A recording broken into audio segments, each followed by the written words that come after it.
Slowly opening his eyes, he saw only the lamps in the operating room, which were shining so brightly that it was hard to open his eyes. He grabbed his head because his head hurt so much.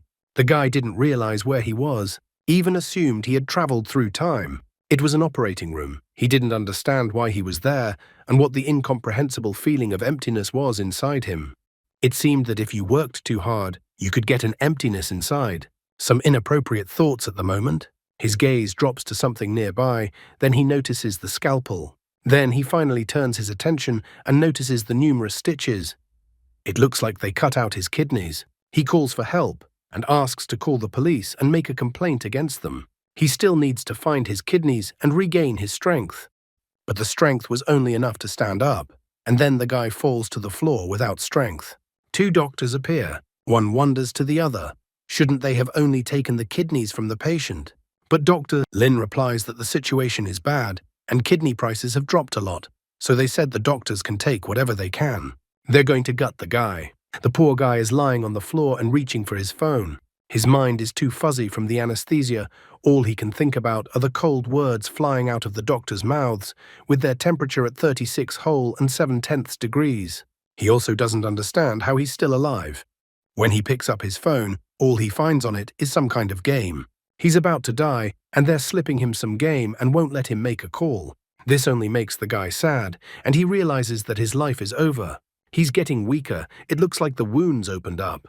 It seems he has even started to see his great-grandmother, how he doesn't want to die. Seeing his great-grandmother's smile and app, he doesn't have much choice. So he decides to give the app one last try. It's some kind of game called World of Wishes. So he clicks on the game icon and starts. Suddenly, a rather creepy picture appears in front of his eyes, and he is asked what his forbidden wish is. Dark figures open a coffin in which lies a withered woman. Death is unable to keep the desire away. Life cannot be stopped. From the woman's body, red threads manifest like blood vessels. On these threads hang bells. The guy is incredibly frightened by what he sees and doesn't understand what the hell is happening in front of him. Then a message appears on his phone saying that he will listen to God's blessing, and all he has to do is say yes. It's like signing a contract. The guy doesn't hesitate to press yes. He wants to live, he wants his kidneys to come back, and he regains his strength. Suddenly a seal appears, and someone with fangs and glowing eyes looked into his soul. After that, the guy woke up in the wishing world. He still didn't really understand what was happening to him. Was he caught up in some kind of game? It was good news to him that he was alive. However, after checking the place where the blood had been oozing from a while ago, he noticed the bad news. His organs were really gone. Everything was shrouded in fog, but from somewhere like someone's evil eyes, a light appeared. However, it turned out to be only a bus. When he looked in the other direction, he noticed some beauty in black silks. However, when the girl came closer and the light illuminated her face, he didn't think of her that way anymore. He only sighed and declared that he would take it back. She was just an ordinary girl in tights. But the girl was still looking at him questioningly for some reason, which made him assume that he seemed like he was supposed to be scared by the rules. The protagonist only exclaims that he has a void in his body instead of organs, so he has nothing to lose. He can't even lose his dignity because it no longer exists. And can this girl really kill him, already a dead man? The guy seems completely out of his mind. He even laughs because when he thinks about it, his empty chest gets wider. The girl wonders what the guy is talking about. Suddenly she invites the guy to get on the bus with her ethereal voice. When the bus doors open, a powerful red aura sweeps through. The guy agrees to see what's going on here. It seems he's still under anesthesia and all the recent events that happened to him are weighing heavily on his mind. So he smiles like a fool and thinks that the girl told the young gentleman to please get on the bus. The girl still doesn't understand what is even going on here. But the guy thinks she didn't hear and repeats that she told the young gentleman to please get on the bus. The girl is finally furious. Her face cracks. She shows her teeth and lets out a monstrously frightening scream. However, this did not scare the guy in the slightest, because there were no more organs left in his body. So did she really think she could scare him with her grimaces? So he attacks the monster, and then insists again that she politely invite him, her master, to get on the bus. The girl admits that she was too careless and therefore didn't dodge in time, but the guy again insists that she politely invite him, her master, to get on the bus. The girl clenches her teeth from the anger that has come over her. However, she finally gives in and says the cherished words, but in her own way. She calls the guy little instead of gentleman and asks him politely to get on the bus. The guy is fine with this option as well. Apparently his life has been too hard. As he walks through the door of the bus, he is suddenly wearing decent clothes. He's pretty happy that he's even dressed up. It was at this point that the gears of fate began their movement.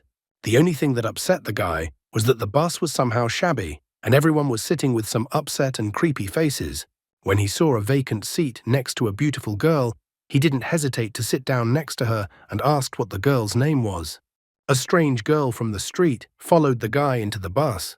She welcomes everyone to the world of desire and asks them to heed the whisper of a god.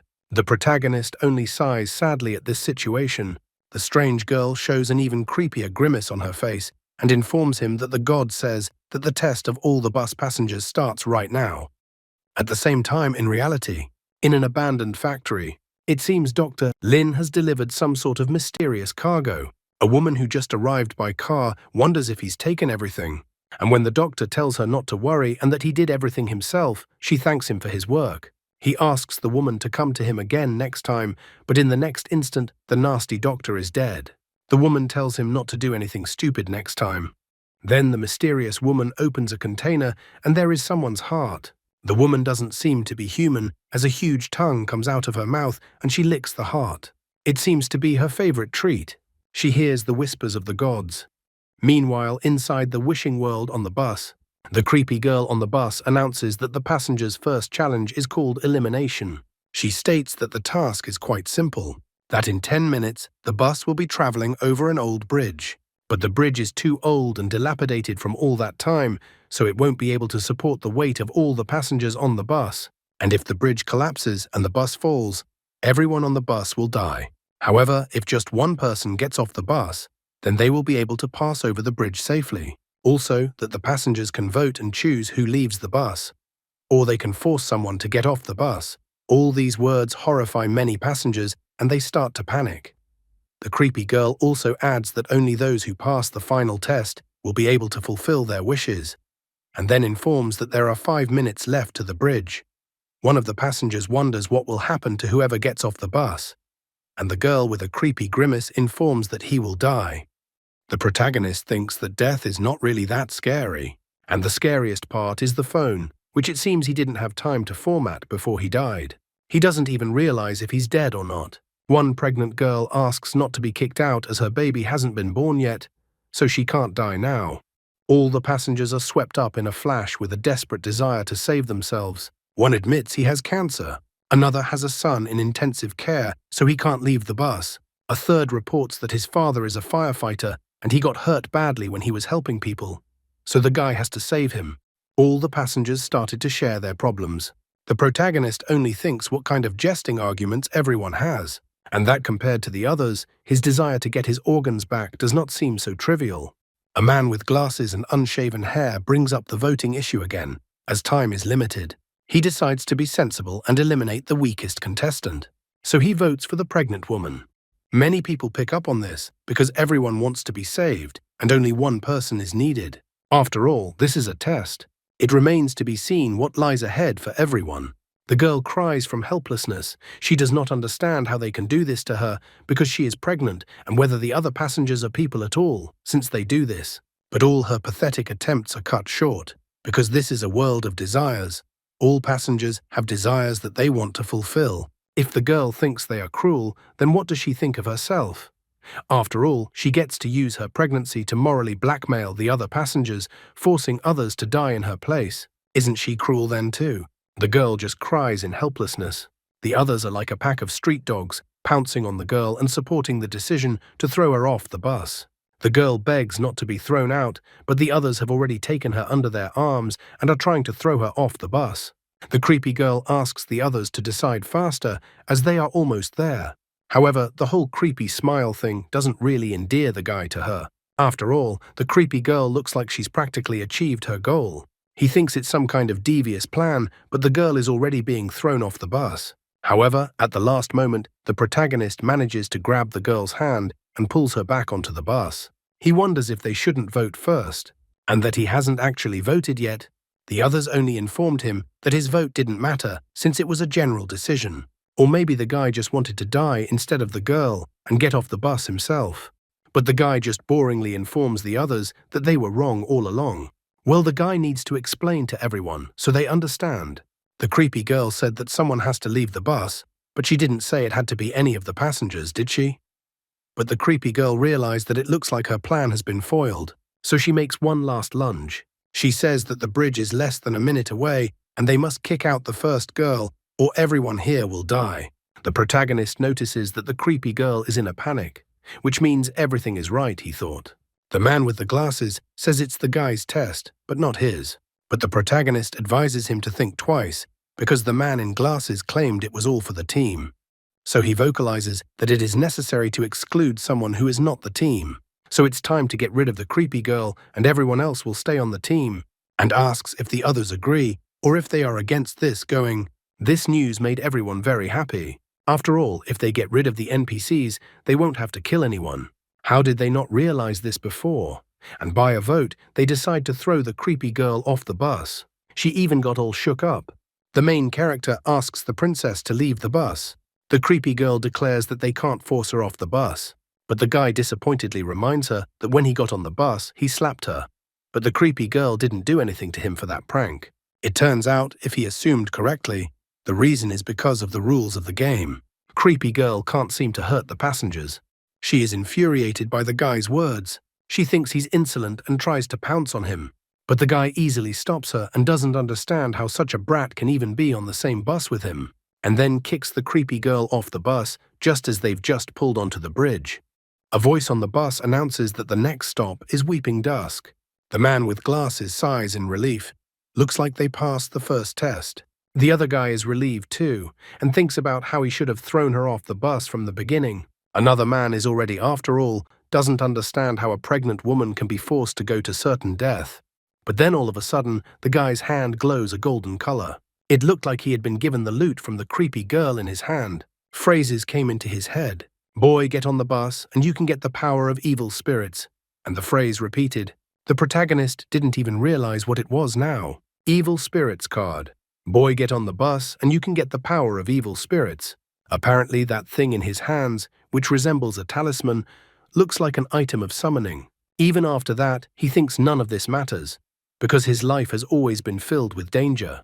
So even such a gruesome trophy, it's the result of his accumulated virtue, and he deserves it. Suddenly, the whole bus shook like an earthquake, and the bus stopped. People don't understand what happened. Only the protagonist realizes that the second trial has begun. The bus stopped at the gate of some building, which at first glance was abandoned. When everyone leaves the bus after the protagonist, the pregnant girl suddenly discovers something under her feet. It turns out to be a doll whose face was significantly cracked, and instead of the usual limbs, they were metal. Meanwhile, in the real world, some girl is sitting in front of a mirror and doesn't understand why all this is happening to her. She had a chance to regain her former appearance, but that bastard stopped her. I think we can all guess who it is. She wishes the guy was dead, wishes he was dead, and keeps repeating it. The pregnant girl gets scared of the doll because it looks like there's a ghost in there. The protagonist comes over and kicks the doll aside and advises no one to touch it. He then says that it's just a rag doll. He takes matters into his own hands and commands everyone who was sitting in the back to get up one by one and get out without pushing. After a while, finally, everyone managed to leave the bus. And as soon as everyone left the bus, it immediately drove off. The pretty girl is as frightening as the others. She doesn't understand how they will get out if the bus leaves. The man with the glasses, not reassuring at all with his words that they don't know if they can get out alive yet, which scares the other guy because they could die here. Everyone found the place they arrived at creepy. No one wants to die here. Another beautiful girl comes out of the building and tells them that she is the director, and then orders everyone to follow her. She informs them that they have arrived just in time because the old people are already hungry. It all sounds strange. A beautiful girl with a fright grabs the protagonist's hand. He even blushes and tries to calm the girl, saying that it's normal to be afraid and that she has no reason to be so nervous. But when he looked at the ceiling, he was a little surprised because it looked like she was scared. There were hands and feet everywhere on the ceiling. The director informs him that each of the newcomers will be in charge of 3 rooms. On the door, they will find the instructions the children left behind.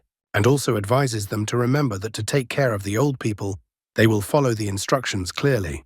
And they hear creepy voices about how delicious the food is and how someone is hungry. The director informs them that if anyone breaks the rules, the consequences will not be long in coming. She informs that on the first floor, there is a communal kitchen in the extreme corner, and each room has its own restrooms. Everyone here is in a special situation, so are obliged to remember what she told them. So they reached the lobby of the nursing home under instructions. Here, the director took out sheets from her robe and told them that here was the assignment for the new arrivals and that they should start immediately, because they were already waiting for them. She also strongly recommends that as soon as it gets dark, everyone should stay in their rooms and not go out. And at night, she recommends that everyone not sleep too soundly and be vigilant. I wonder what will happen next in this story. Wang Ming complains that the director has told them so much, but hasn't even said a word about the salary. He was sent to deliver food to the elderly in room 203. There was a note stuck on the door of the room that the owner of the room was dumb, irritable, dirty, and useless. However, the only thing that bothers the guy is why there is no word on the fact that the volunteers will be paid.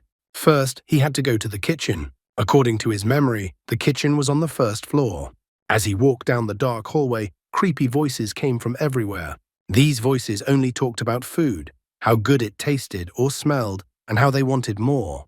The guy immediately savvy that in this ordeal, if they didn't take proper care of the old people, they would have a hard time. One guy was watching Liu prepare a meal and asked what he was doing.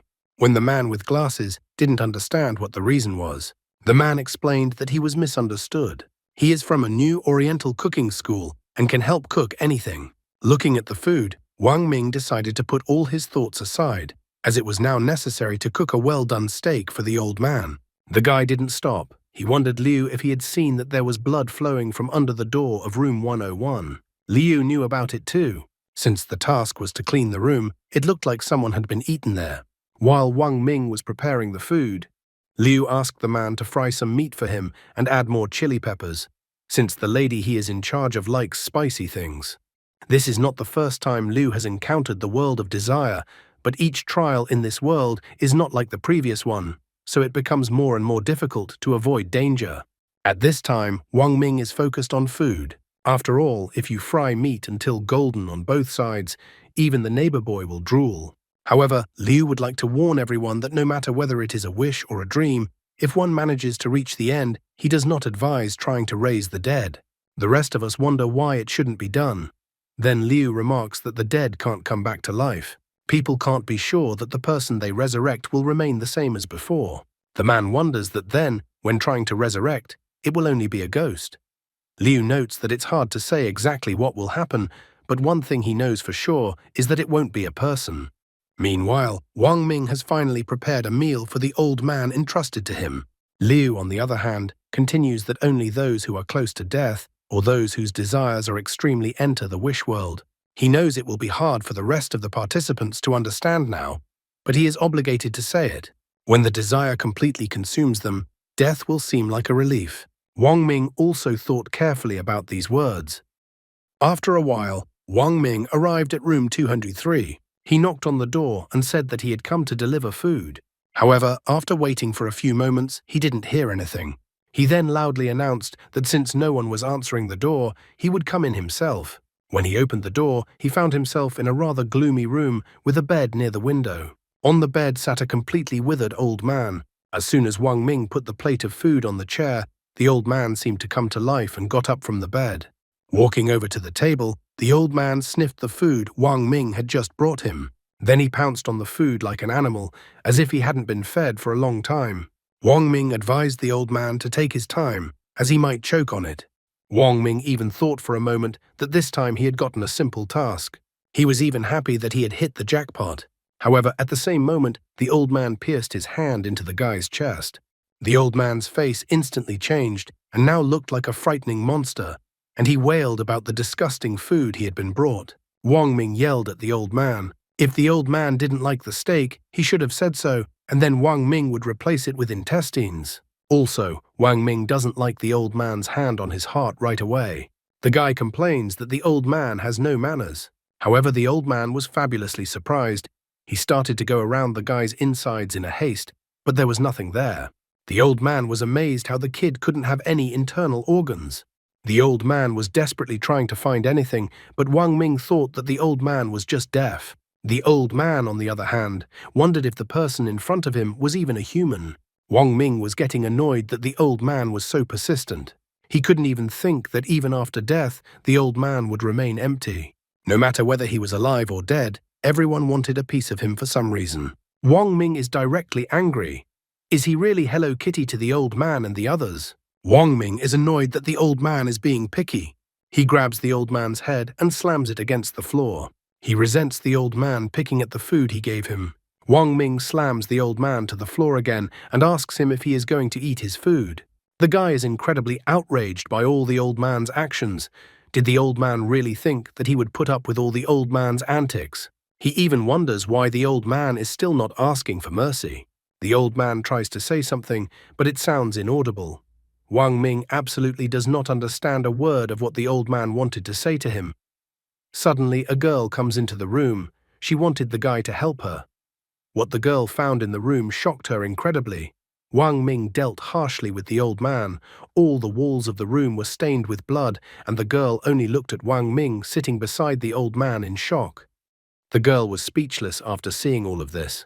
When Wang Ming turned to the side of the girl, her legs couldn't hold up due to fear, and she fell to the floor. Grabbing the old man, Wang Ming complains that the assignment says to take care of the old man. But for some reason, the guy wants to crush the old man's head. A frightening aura is hovering around the guy like this. While Wang Ming was holding the old man's hair, the old man was muttering something inaudible. The evil spirit was whispering to the guy to kill the old man. Suddenly, the evil spirit seemed to vaporize, much to the guy's puzzlement. Wang Ming complained that the evil spirit only lasted for 3 minutes, and what a weakling he was. However, he wasn't upset and decided to use the card again and summon the evil spirit again. He even got into a victory pose. At this moment, the stupid guy's head was struck by the realization that at least 3 hours should pass between summoning the evil spirit. His face covered in cold sweat, and he began to complain that it took too long to roll back the ability. Wang Ming reaches out his hand to the old man and decides to explain to the old man that everything that happened earlier was a misunderstanding. Suddenly, the old man transformed back to his original state and once again mumbled something inaudible. Wang Ming was surprised that the old man had returned to his original state. He even thought that perhaps it was because he had frightened the old man. With a threatening aura, Wang Ming moved towards the old man and asked if he would eat his food or not. The old man got all shook up, and with a noticeable leap, he grabbed whatever was in the plate and started shoving it into his mouth. The guy even praised the old man. However, Wang Ming notes that the evil spirit card seems to be able to influence a person's mind. Otherwise, he wouldn't have such crazy thoughts, such as wanting to split someone's head open. He doesn't know what will happen next, and so he decides to keep the card as a trump card and not tell anyone about it. The guy grabs the pregnant woman and tries to drag her inside the room. Suddenly, the girl opens her eyes, and the first thing that greets her is Wang Ming's face behind her back. Wang Ming tries to pull the pregnant woman into the room, but the woman is terrified and asks for someone to help her. However, Wang Ming covers her mouth with her hand and asks her not to be afraid and to listen to him carefully. Wang Ming tells her a great story and confesses that he is actually from the government. He reminds her that some things are better kept secret. Still gagging her, he informs the woman that he is a good man, so he is counting on the woman's silence. The pregnant woman has figured it all out and informs him that she won't say anything to anyone. As it happens, goodness is repaid with goodness, so the guy wonders if the woman needs help. The woman begs the guy to help. She agrees to do anything the guy asks as long as he helps her. Wang Ming isn't that risky. He remembers that this place is pretty dangerous and he can't use the evil spirits card right now, so he needs to be careful. The guy agrees to help in any way he can, but he doesn't want to promise anything, and he doesn't intend to risk his life. The woman is all in tears. She is grateful and on it. Wang Ming then wonders what her assignment is and asks her to tell him. The woman tells him that her assignment is to wash the old man's back. Afterward, she begins her story. An hour later in the lobby was incredibly crowded. People were complaining about the assignment. One told how a crazy grandmother didn't like the way he cleaned up and bit off his ear. Another man needed to massage an old man's back, but she was covered in pus. Another man complained that if he hadn't run away quickly, he would have been eaten for sure. The people were amazed at such an ordeal. Suddenly, Liu came out in front of them and shocked everyone with his appearance. People wondered if he was all right.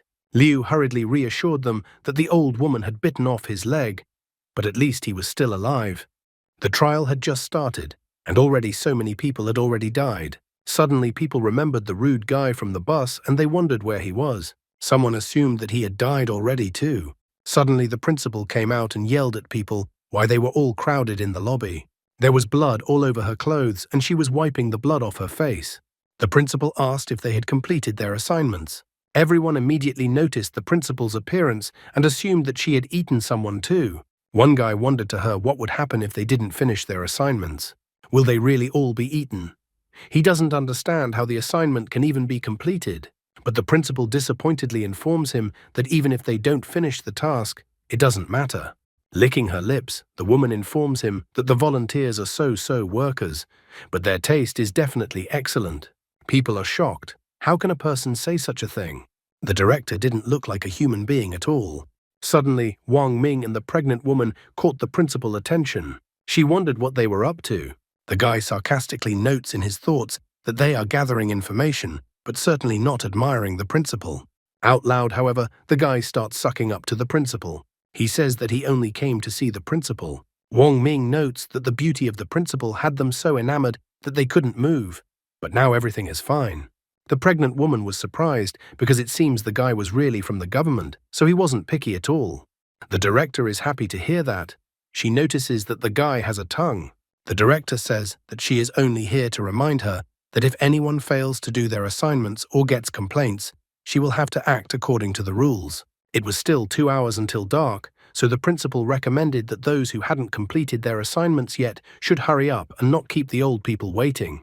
After that, the principal leaned over to Wang Ming's ear and informed him that she would find him tonight. Wang Ming is upset by this turn of events. He didn't mean what he said, and the principal believed his words. He even wonders if he set off some mechanisms with his speech. He doesn't want to be the rider of an evil spirit. When the director left, many people rushed to the guy. They asked him that since he wasn't hurt, he had completed his task. Wang Ming just waved him off, saying that he was just lucky. Other people were surprised by his luck. They thought that the guy had accomplished his task quite easily. Everyone wondered if the guy had noticed any game mechanisms that made it easier to get through, and if so, they asked to share that information. Liu, as always, is at the forefront here. He reminds them that at the end of the day, they are all human and should help each other out. People start to press Wang Ming's pity. After all, he saved a pregnant woman, which means he shouldn't just stand by and watch the rest of the people die. The man wonders what Wang Ming has learned, since there are only 2 hours left, and he asks to tell them. Wang Ming easily notices that the man in the suit is really good at manipulation. He remembered how the man had brought Wang Ming to the forefront last time in the same situation with Yun Li. People had already started to actively push the guy through, stating that he shouldn't be so selfish. After all, this was everyone's concern. Wang Ming is not made of the same mold, so he immediately stops these attempts and tells everyone to shut up. He even declares that he hates moral blackmail more than anything else. He then grabs the pregnant woman by the arm and is about to leave, as people have no leads. Liu stands his ground and is not about to give up. He states that even though he doesn't have any leads, doesn't the brute want to know more about the wish world? Apparently this information seems to be valuable as Wang Ming stops. He asks Liu if he is willing to share the information. Liu informs him that he is willing to tell Wang Ming about the last time he was a wish world. In return, he asks that Wang Ming tell what he has learned. Liu notes that this is very valuable information, and it will help Wang Ming fulfill his wish. Liu knows how to get his way. He's a skillful manipulator. He states that it was during his last game that he saw the true essence of the wish world. I wonder what the essence of the wish world Liu saw. Will this prove to be useful information, or is Liu lying to save his life? After that, Liu started his story, and a lot of people can be seen kicking and beating him with a bat. The leader of the attackers informed Liu that this is just a reminder for now, but if Liu doesn't pay in the next one, he will have his leg broken. His name is Liu Jiangui. Because of his addiction to gambling, he owed a large sum of money at a high interest rate. The debt collectors often beat him to a pulp. On one such day, he saw a phone with a mysterious offer. Later, he entered the wish world and underwent tests. At that time, his greatest wish was for money. He wanted $1 million. When he returned to the real world, his wish actually came true. Suddenly, Liu's phone received an alert that a payment of 1 million yuan had been deposited into his bank account, which shocked Liu. But as it turned out, it wasn't that simple. Because his father fell from the construction site where he was working and fell into a coma, Liu was actually compensated exactly 1 million yuan. His wish had actually come true. But at what cost? The price for the fulfillment of his wish was his father. Liu even reports that his father is still lying in the hospital. Because of his wish, his father had fallen into a coma. Even now it was upsetting Liu. From this story, Wang Ming emphasized the main point. Apparently, the wish is not just magically granted, but realized in some reasonable way. Wang Ming's wish is to get his organs back. This could also mean that he might get rotten organs. Also, some kind of accident could happen, and it would take the organs away from the person to whom they were transplanted. Wang Ming concludes that in granting his wish, he must try to avoid dire consequences. Liu desperately asks Wang Ming for help. Each of the people who arrived are responsible for 3 wards. Liu lost his leg back in the first one, that's why he is asking for help. Wang Ming doesn't think that just beating up an old man, like in his case, will work. If he tells Liu about this method, it will only lead to Liu's death. Wang Ming eventually admits that, as he said, he really didn't learn anything about this game. Wang Ming grabs the pregnant woman by the hand, wishes everyone good luck, and leaves. Liu tries desperately to cling to his life, but he can't catch up to the guy. Wang Ming decides that the best option is to return to the ward, interrogate the old man, and try to get some clues.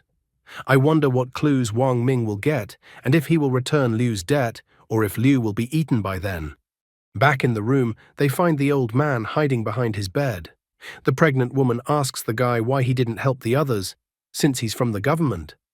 Wang Ming notices that all these people ruthlessly wanted to throw the woman off the bus, and she stood up for such people.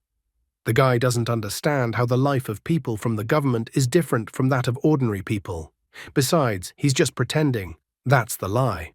Touching her belly, the woman admits that if she really had to choose who would leave the bus, she would probably make the same choice as the other people on the bus.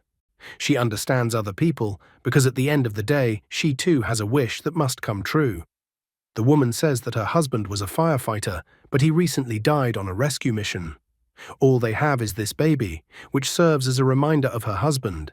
Even though the doctor says the child is not growing well and will not survive, the woman still wishes to protect this child.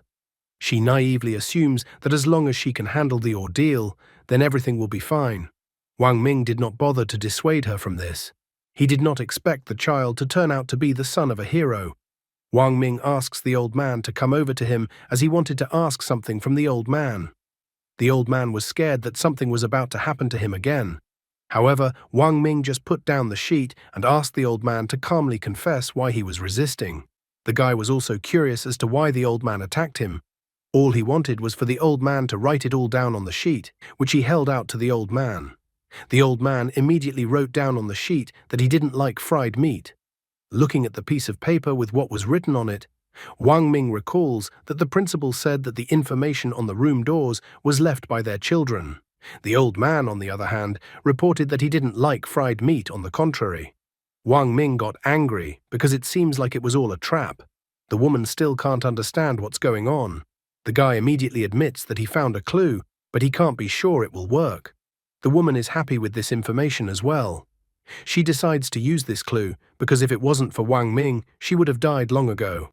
Then the guy tells her that the information left on the door is wrong.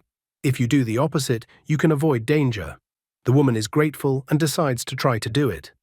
As the woman left, Wang Ming pondered a wish. If what Liu Jiangui said was true, then it was not a fact that the woman's child would survive.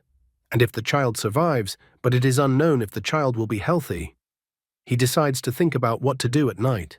Wang Ming thinks the principal is attractive, but after all, she is not a human. So he has doubts. He thinks that humans can't do something like that. Well, at least they shouldn't. 2 hours had passed. He had long since kicked his grandfather off the bed and was lying on the bed himself. He wondered if Yun Li had succeeded in her task. Suddenly, the door opened and the principal entered the room. The old man immediately crouched down on one knee in front of her and invited her to gesture to enter the room. Wang Ming thought of even pretending to be dead, so surprised was he that the principal had come. The principal doesn't understand why the guy is still lying down and doesn't want to go with her. Wang Ming knows that although he can use the evil spirit card, the principal is much stronger than the old man. If he can't defeat the principal, he's definitely finished. He didn't know what he should do at a time like this. To protect his dignity, he decided that he must outsmart the woman at all costs. Wang Ming turned on all his acting skills. He showed the woman his scars and told her that bad people had robbed him of his dignity, and there was nothing more he could do. The woman looked at the scars and thought it was lightning. Wang Ming wondered how she could mistake his scars for such a thing. The principal got angry over something like that. She even called the guy a useless creature.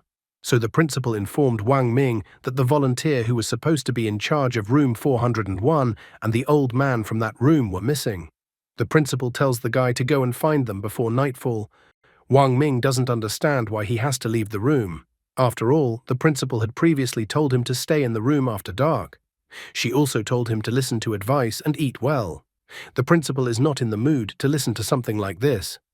Wang Ming immediately corrects himself and cheerfully informs her that he's always enjoyed looking for people, ever since he was a kid, so he's a master at it. The woman cheerfully points out not to let the guy worry because she won't leave him without thanks. When the principal was leaving, Wang Ming trails off and informs her that the reward is not the most important thing, as he just wants to ease the principal's burden. As far as he could remember, room 401 was supposed to be handled by the girl in white golfers who was sitting next to him on the bus. He hadn't seen her in the lobby tonight. He didn't fully understand what the principal wanted him to do, find people or help with the bodies. As he remembered, in martial arts, speed was the one thing that could not be defeated. That was why he decided to move towards his goal no matter what, and took off running down the hallway. As he ran down the stairs, he noticed that the footsteps were too loud in this place. This made him think that this way he might attract the attention of some deranged person. However, he noticed that he was wearing sneakers, so his footsteps should be almost impossible to hear, and the sounds were coming from the second floor. As soon as he realized that they were heels, he felt a bloodthirsty aura behind him at the same moment, which informed the guy that he was busted. It was as if something was glued to his back. Wang Ming thought it was a ghost. The guy didn't have any organs, so he thought he shouldn't be frightened. At the same moment, the ghost licked the guy's cheek with its long tongue, as if tasting its victim. Wang Ming is not going to give in to fear and thinks about his escape plan. He tries to escape from the ghost by humming that he is afraid of ghosts, but they have never hurt him yet. Without stopping, he also chants that he is not afraid of humans, but those have hurt him badly. Suddenly, the ghost twists her leg. She asks the guy to wait for her, but Wang Ming doesn't stop. The ghost is not going to give up either, and is already ordering the guy to stop. Wang Ming even thought that the ghost wants to climb on his back to carry her. However, the guy is unwilling to just stand there and wait for his death, so he decides to use his trump cards up his sleeve to scare the ghost away. He doesn't understand how the demon dares to show off in front of a true professional, and decides to use the great heavenly dragon to make the ghost pay. Wang Ming was frightened because when he was about to use the great heavenly dragon, he noticed that he couldn't move his arm. The ghost had a dead grip on his hand, and the guy's hand became numb from the cold. At the same moment, a woman appeared near the guy's face and inquired about what he had just tried to do. Wang Ming tried to guffaw, and that the woman was just hearing things. The woman asked the guy to wait for her as she was almost done connecting. However, the guy was already unstoppable. Wang Ming ran and shouted that he was waiting for the madam. Even though his arm was numb and using the card would not work, he was still able to run. Wang Ming even notes that Zhou Shuren, a Chinese writer and critic, once said, "If you can't beat them, outsmart them. If you can't outsmart them, run." Wang Ming followed this advice and ran as fast as he could up the stairs. When he reached the top of the stairs, he noticed that the cold sensation in his arm had gone, although he even thought that he might have lost his arm. Suddenly, on the stairs, Wang Ming saw the ghostly arm and legs, only now noticing that the woman seemed to have split apart. Immediately, he remembered the woman's words when he escaped from her. When he first went up to the third floor, he only heard footsteps. As he approached the fourth floor, a tongue and a hand appeared in front of him. The puzzle was now put together. The ghost's body parts were scattered around the hallway, and she was picking them up piece by piece. The woman asked the guy to wait for her to put all the pieces together, which meant that once she did, the guy was finished. He had been so scared because of that ghost, and now he was all excited to see what would happen next. Walking through the fourth floor, he was greatly surprised that there was no blood anywhere. It seemed to the guy that everything was much better on the fourth floor than on the second floor. Finally, he got to the door he needed, room number 401. The door said that his father has Alzheimer's and likes to play hide and seek. Father always hides behind the curtains. If someone starts playing with father, father never gets tired of it. The note said that playing hide and seek with father is dangerous, so his family doesn't allow it. Wang Ming was surprised to learn about hide and seek. Considering what he had learned from the old man, the information from the note on the door should be taken exactly the opposite. So in order to complete the task in chamber 401, it was necessary to play hide and seek with the old man. Opening slowly, he inquired if there was anyone in the room, but there was silence in response. Looking at the window, Wang Ming immediately noticed that according to the note, the old man was hiding behind the curtains, but there were no curtains on the window, so he didn't realize where he should look for the old man. Suddenly, Wang Ming heard a noise, so he looked out into the hallway to see what was going on. He saw the girl he was supposed to save running straight towards him and asking for help. The girl ran up out of fear and hugged the guy. Wang Ming wondered from the girl what happened and where the old man the girl was responsible for had gone. The girl was already crying because the old man decided to play hide and seek with her, but the instructions on the door said that playing hide and seek with the old man is very dangerous. Wang Ming can't figure out what's wrong. In fact, playing hide and seek with the old man is the solution to the task, so he doesn't understand why the girl was so scared. Wang Ming has a lot of thoughts on his mind, because maybe his guess was wrong and Yun Li is already dead. Wang Ming asks the girl what happened in detail. A few hours ago, the girl fearfully asked the old man if he had hidden himself well. It turned out that the old man hid behind a curtain and the girl could easily find him. When the girl found the old man wanted to play hide and seek again. When she found the old man the second time, he was still hiding behind the curtain. There were already 2 pairs of feet behind the curtain. Wang Ming did not understand what she meant. Then the girl reports that the third time there were already 3 people behind the curtain. With every game, another person appeared behind the curtain, and now there was no space left behind the curtain. A large number of old men were standing behind the curtain in a row. The girl is too scared, she even suggests to Wang Ming that she will become his girlfriend. Since he came here and found her, she thinks he likes her. She hysterically remarks that since she has become his girlfriend, the guy can't ignore her. However, Wang Ming stops the girl and informs her that he only came here on the principal's assignment. He didn't intend to be a hero at all and save the young maiden in distress. The guy decides to check what is going on behind the curtain and asks the girl to be more attentive. The girl immediately lets go of the guy's hand. She selfishly declares that Wang Ming is her boyfriend and is obligated to save her, even if it means dying, and then pushes the guy into the room. The guy didn't expect such a setup from the girl at all. As she runs away, the girl apologizes to the guy. She didn't mean to hurt the guy, and she just doesn't want to die. Wang Ming sadly pointed out that even a pregnant woman wasn't afraid to complete the task, and this woman just wants the guy to pass the test for her. Pulling out the card, the guy complains that women only slow down the speed of snatching weapons. Deciding not to procrastinate any longer, he walked over to the window and opened the curtains. Behind the curtains were some hippo-like men in suits. The owner of the chamber happily announced that the guy had found him. Wang Ming was surprised at what happened, as this hippo must have eaten a lot of souls. The hippo informs that it's his turn to look for the guy, but Wang Ming doesn't agree to play this game with him. Then the hippo immediately starts counting down from 3 to 1 and reports that he has found the guy. Wang Ming was very angry and wasn't going to give up so easily. He immediately uses the evil spirit armor to confront the hippo. Wang Ming thinks that he will be able to deal with 10 hippos at once. As soon as the hippo announces that it has found the guy, Wang Ming immediately slams the hippo's face into the floor. The other hippos were not left out and kept shouting that they had found the guy. Wang Ming also refused to give up and confronted the hippos. One of the hippos managed to sneak up behind the guy and impaled him with his hand. This made Wang Ming even more angry, as he hated getting his body pierced the most. The guy thinks that because the hippo made such a hole in his body, then the hippo deserves to die. The hippos kept shouting out how they found the guy in a game of hide and seek. After a while, all the hippos were already lying at the guy's feet, and he was trying to catch his breath. It had been a whole 3 minutes of battle, although he thought that 3 minutes wasn't long for a real man, but at least he managed to get rid of all the hippos before the card's time expired. At the same moment, something strange happened. Some kind of red aura went into the hippos' mouths. And then all the hippos he had previously defeated rose up again, and it was as if the battle had never happened. Wang Ming complained that it was so unfair and unfair, he even wanted to file a complaint against the game through the admins. While under the gazes of all these hippos, Wang Ming asks that they pay attention to how beautiful the moon is today, and that they don't need to fight. It dawned on the guy in that second that the old man in his chamber had attacked him as the blood moon rose in the sky.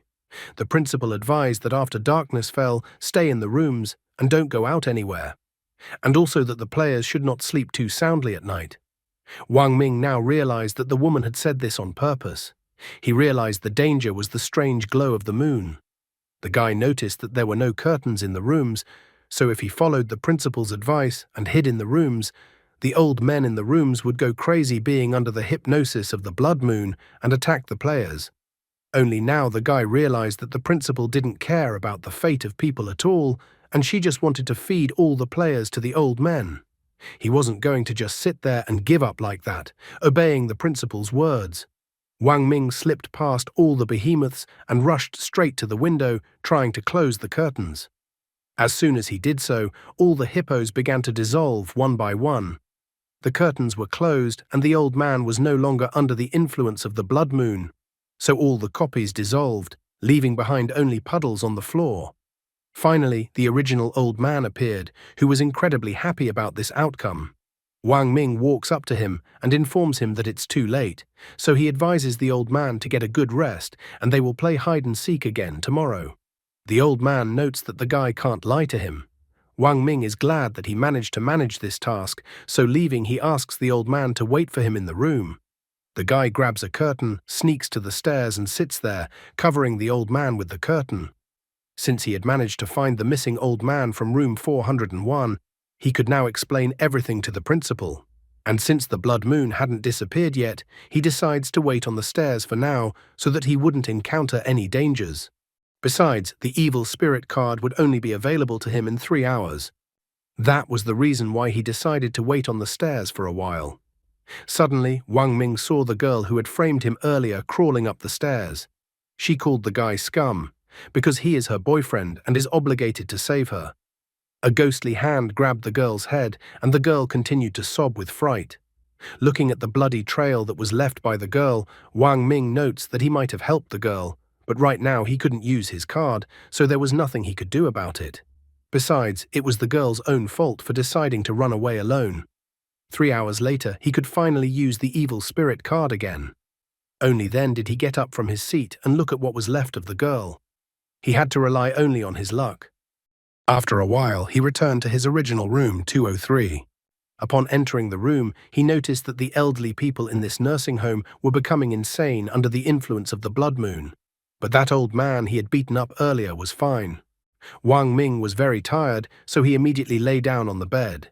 He has the old man right that he wants to eat tomorrow. He even assures that it's all for the old man's good, so that things won't happen like their original meeting. The old man blinked and started writing down what was needed. He smilingly showed Wang Ming a piece of paper saying that he would like raw meat. Then the guy decides that tomorrow he will bring the old man a huge plate of gut sashimi. The guy even wonders how the old man came to this diet in the first place. The old man confesses that he doesn't really like raw meat, but the old man's son likes it. Only at this point does Wang Ming realize that the old man left the meat in the room because he was saving it for his son. However, all that meat had already rotted away. The old man was leaving all this meat because he didn't know when his son would return. Wang Ming even felt sorry for the old man. The old man had been waiting for his son so long, not even realizing that the son had left the old man to die in this strange nursing home. That was why the meat that the old man had left for his son was lying in this room day after day, acquiring a horrible rotten smell. Wang Ming couldn't help but wonder, is this the world of desire? Guy thought that being torn between love, hate, and obsession was too cruel for the world of desire. This was how the first night in the Bloody Corner nursing home ended. In the morning, all the survivors gathered in the lobby. Liu notices that there were fewer dead people last night. In the crowd of survivors, Wang Ming notices that the pregnant girl also managed to survive in this strange place. Yun Li thanks the guy for his help because if it wasn't for his clues, she would be dead. The guy remarks that it was just a guess. Yun Li wonders if she can share that guess with others. Wang Ming, on the other hand, remarks that the girl checked the hunch herself during her assignment, so if she wants to share it with others, she doesn't need to ask his permission. Yun Li was about to do something about it. However, at that moment, the principal appeared. She noticed that there were too many survivors left. After that, the principal tossed all the tasks into the air again and wished to see everyone again. She then beckoned Wang Ming to come over to her, which he was clearly not expecting. Even though the volunteer in charge of room 401 died, the principal noted that the guy managed to find the old man, so she thinks the guy did a good job and decides to reward him. Wang Ming keeps trying to be polite or servile to the principal, so he notes that he is honored to remove some of the principal's burden. The principal pulled him to her and told him that since he was so happy, she would come to him at night. Wang Ming doesn't understand why the world is so harsh on him.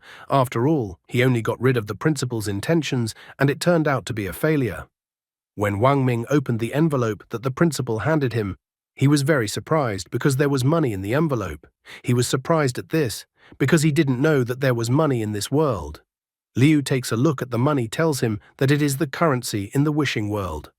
The last time he was in the wishing world, he saw others using it, and the currency even had its own name, wishing coins.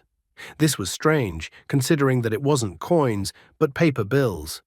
Wang Ming was even a little surprised by this name, because in his opinion, it was too beautiful a name for money from the underworld. Liu was shocked by such treatment of coins.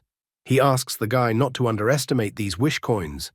He even tells him that the players who participated in the trials killed each other to get their hands on 10 of these coins, and in the end, 3 of those players died. That's why he wonders what the guy did last night that the principal gave him so much money. Wang Ming made no secret of it and revealed with obvious irritation that the principal had asked to go to the 4th floor and help her find the missing old man and the volunteer from room 401. Someone wondered if this was a secret mission, and someone in the audience was too scared. He couldn't believe that someone would risk going alone to the 4th floor at night. Such a thing is only possible if the guy knows something about this game. Liu asks everyone to be quiet. He recalls that he shared some information about the wishing world with Wang Ming yesterday. However, if that wasn't enough, he had something else. He would reveal it in exchange for the clue Wang Ming had found. Wang Ming had already guessed about it, that Liu was still aware of something else about this world. Liu asks the others if they are all from Linhai. Then he concludes that they all came to this place from this city. Liu believes that Wishing World mainly selects people by region. The puzzle in Yun Li's mind started to come together. She remembered the guy's story told on the bus. Yun Li decides to clarify that since they are all from Linhai, it turns out the guy's father was injured in the fire at the Central Mall. The boy confirms the girl's assumptions, although he doesn't know how the woman found out. Yun Li tells him that her husband's name is Chin Hong. The guy immediately knows it's about Captain Chin and that he died in that tragedy. Wang Ming informs the guy that he has a family of heroes, so he will be fine too. Liu even offers Wang Ming 100,000 yuan as soon as they get out of here. He immediately gives his phone number. All this to exchange for a clue known to Wang Ming. The others didn't hesitate either, and someone offered 300,000 yuan. Someone even offered 500,000 yuan. A brilliant plan emerged in Wang Ming's mind. He originally wanted Yun Li to tell everyone about the clue, but there was no way he expected this turn of events. Wang Ming is even amused. He asks the others to forget about the whole money nonsense. Since they are so sincere in asking him, he decides to tell them about what they managed to find out last night. After sharing the clue with everyone, Wang Ming went to the new room. His task today was to clean room 204. The note on the door said that the mother has Alzheimer's disease, so she forgets everything, including going to the toilet. Despite her crazy character, she is completely harmless, so the person asked that the volunteers not be afraid. Wang Ming immediately noticed this characteristic of the woman, especially calls Pro not to be afraid. The guy opened the door, however, there was no one in the room. After taking just a step into the room, the guy felt a bloodthirsty and frightening aura in the room.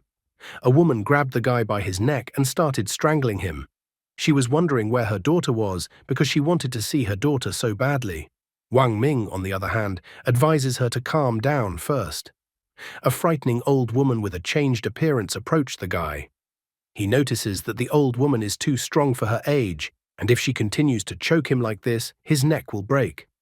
The old woman wishes to see her daughter, and if the daughter doesn't show up, she will kill the guy. Wang Ming was too surprised that the old woman attacked him as soon as he entered. Suddenly, he remembers that the old woman forgets everything, including going to the bathroom. In that case, it's unclear what the old woman even remembers. Wang Ming decides to pull off an ingenious plan and pretend that he is the daughter who came to visit her mother. The old woman looks at him suspiciously and wonders if Xiao Fang is in front of her. Wang Ming continues to pretend that he is the old woman's daughter. He even psychologically pressures the woman that she seems to have forgotten what her daughter looks like. The woman wonders how she couldn't recognize her daughter and asks her daughter not to cry. These words made the woman return to her human form. She looked at her daughter's chest, and it seemed to her that it used to be very different there. The new daughter points out that it's okay to do that now. Not only does the daughter wear beautiful clothes, it also symbolizes world peace. Men who pay attention to this are definitely perverts. The daughter asks her mom to come inside for starters and then wonders why her mom was so fierce with her. Also, the daughter was offended that her mother reacted to her like that. The woman's face was covered in cold sweat, and she admitted that she thought it was the helpers from the hospital and not her daughter. Wang Ming immediately realized that the woman was talking about the trial participants, who were the helpers. The daughter tries to dissuade her mother that there is nothing wrong with the helpers and that they are quite good people. However, at the same moment, the woman's face changed dramatically again, and she declared that her daughter had been deceived. The daughter does not realize in what way she has been deceived. The old woman admits that the hospital aides regularly beat people up, and they don't feed her at all. And also the woman notices that the facility injects something into some old people, after which the old people die. Wang Ming is trying to get to the bottom of the problem. Based on the woman's words, the elderly believe that volunteers are the danger. It was quite valuable information. Mum asks her daughter to take her home. The woman even promises not to pee her pants anymore. The daughter promises to take her mother home as soon as she is done here. First, the daughter needed to clean up the room. This made the woman smile, for she knew her daughter was so understanding. The second night in the bloody nursing home came. Wang Ming saw the principal again and inquired about what needed to be done again. The principal says that a shipment of goods has arrived, so she tells the guy to go to the entrance and carry the goods to the 5th floor. However, she tells the guy to remember that whatever happens, he must not open the boxes. As the principal leaves, Wang Ming stares disappointedly in her wake. She had so threatened to come to him at night, and it turned out to be all just for another assignment. Wang Ming didn't understand what was wrong with the woman, as this was not like her at all. However, as it turned out, the woman was interested in what the helpers were up to. She doesn't understand how it happened that no one died during the night. Walking down to the entrance of the nursing home, Wang Ming found a man stacking boxes at the entrance. Wang Ming reports that he doesn't recognize the man, so he wonders who he is. Wang Ming also wonders what the man does for a living. The man, on the other hand, reports that he can't say anything. Wang Ming understands perfectly well that the man is just a driver and so doesn't demand much from him. He's just curious about what's in the boxes. However, the man seems like he was going to leave all these questions unanswered. Wang Ming tries every possible way to stop the driver and asks if he wants a cigarette. The man stopped and then approached the guy and asked where the cigarettes were, to which Wang Ming pointed to the man's pocket and asked for one from his pocket. This made the driver cry, for Wang Ming had cheated him.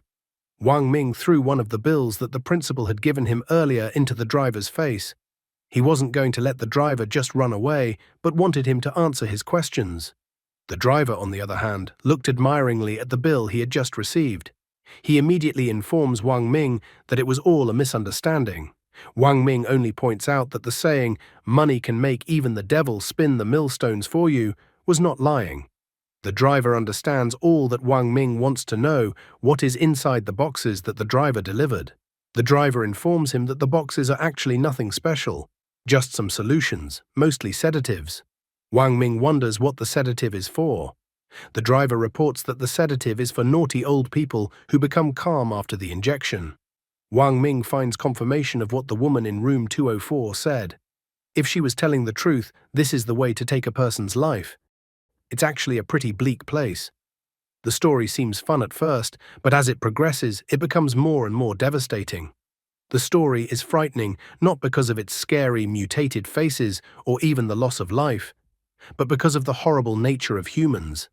Even if you only take just the latest stories from the nursing home, the father waited for his son's arrival and even saved meat for him, although it was actually the son who sent the father to this nursing home.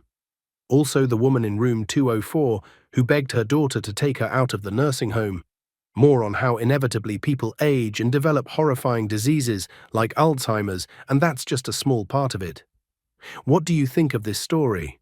What do you think happens next in this story? The guy notices that at such a dangerous time, the principal has asked him to pick up the boxes. He even assumes that the woman wants them to do all the dirty work. The driver wonders if the guy is new, since he hasn't seen him before. He is surprised that a guy comes to a place like this at night to pick up goods. The driver wonders if the guy is afraid of running into that dangerous thing. Wang Ming asks him what the thing in question is. After recalling the horrors that happened because of that dangerous thing, the driver notices that he is talking too much. And after all, this is classified information. However, at that moment, green bills appear in front of the driver's face. Wang Ming notes that he didn't hear what the man said and asks him to repeat it. Tears start pouring from the driver's eyes, and he immediately changes his mind. The driver notices that he said that even though the information is secret, he and the guy are buddies, so the driver will tell everything he knows. Once upon a time, there was a little girl who lived in a nursing home and was very caring. To earn money and take care of her sick mother, she did not hesitate to give up a bright future, choosing to work in the nursing home as an assistant. At first, everything was going well, but suddenly one day, her mother suddenly disappeared. When she was found, her body was mutilated and dumped in the trash cans in the hallway. There were gruesome footprints on every floor of the staircase. The girl had lost her mind and fallen from the roof. Wang Ming listens to the story and notes that the ghost in the hallway he encountered seems to be the girl's mother. He wonders what happened next and whether the culprit was found. The driver only stated that such things about the case were unknown to him. After that, the driver said that he needed to hurry up and deliver the rest of the goods, so he had to go. Wang Ming did not insist the driver stay any longer.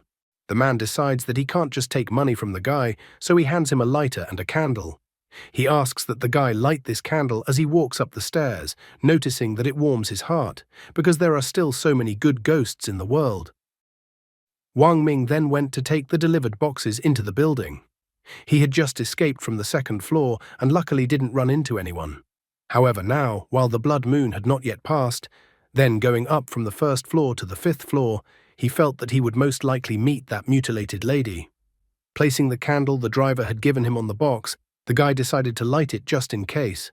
Picking up the box with the candle on it, he ran at a jog up the stairs. Suddenly he heard someone asking him to wait. The guy was once again overtaken by the ghost. Wang Ming immediately noticed that the ghost couldn't get closer to him because of the candle. It was as if he had been waiting for this moment and raised the candle high up, shouting that he had the mighty power of a dragon in his hands. The ghost instantly reacted to this gesture of the guy and started running away from him. Walking down the floor corridor, Wang Ming heard a woman's voice coming from the trash can. The woman was saying that she was almost done. Wang Ming noticed that it looked like he had come across another part of the woman's body and that it looked like the driver wasn't lying. Since the guy was protected by the burning candle in his hand, he decided to look into the trash can to see what was there. At the nursing home in the fourth floor hallway, in a trash can, he found what was left of the girl. Now he wasn't surprised that he couldn't find her last night since she was in the dumpster.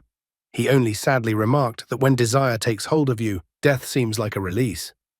Wang Ming headed to the fifth floor, the topmost floor in the nursing home.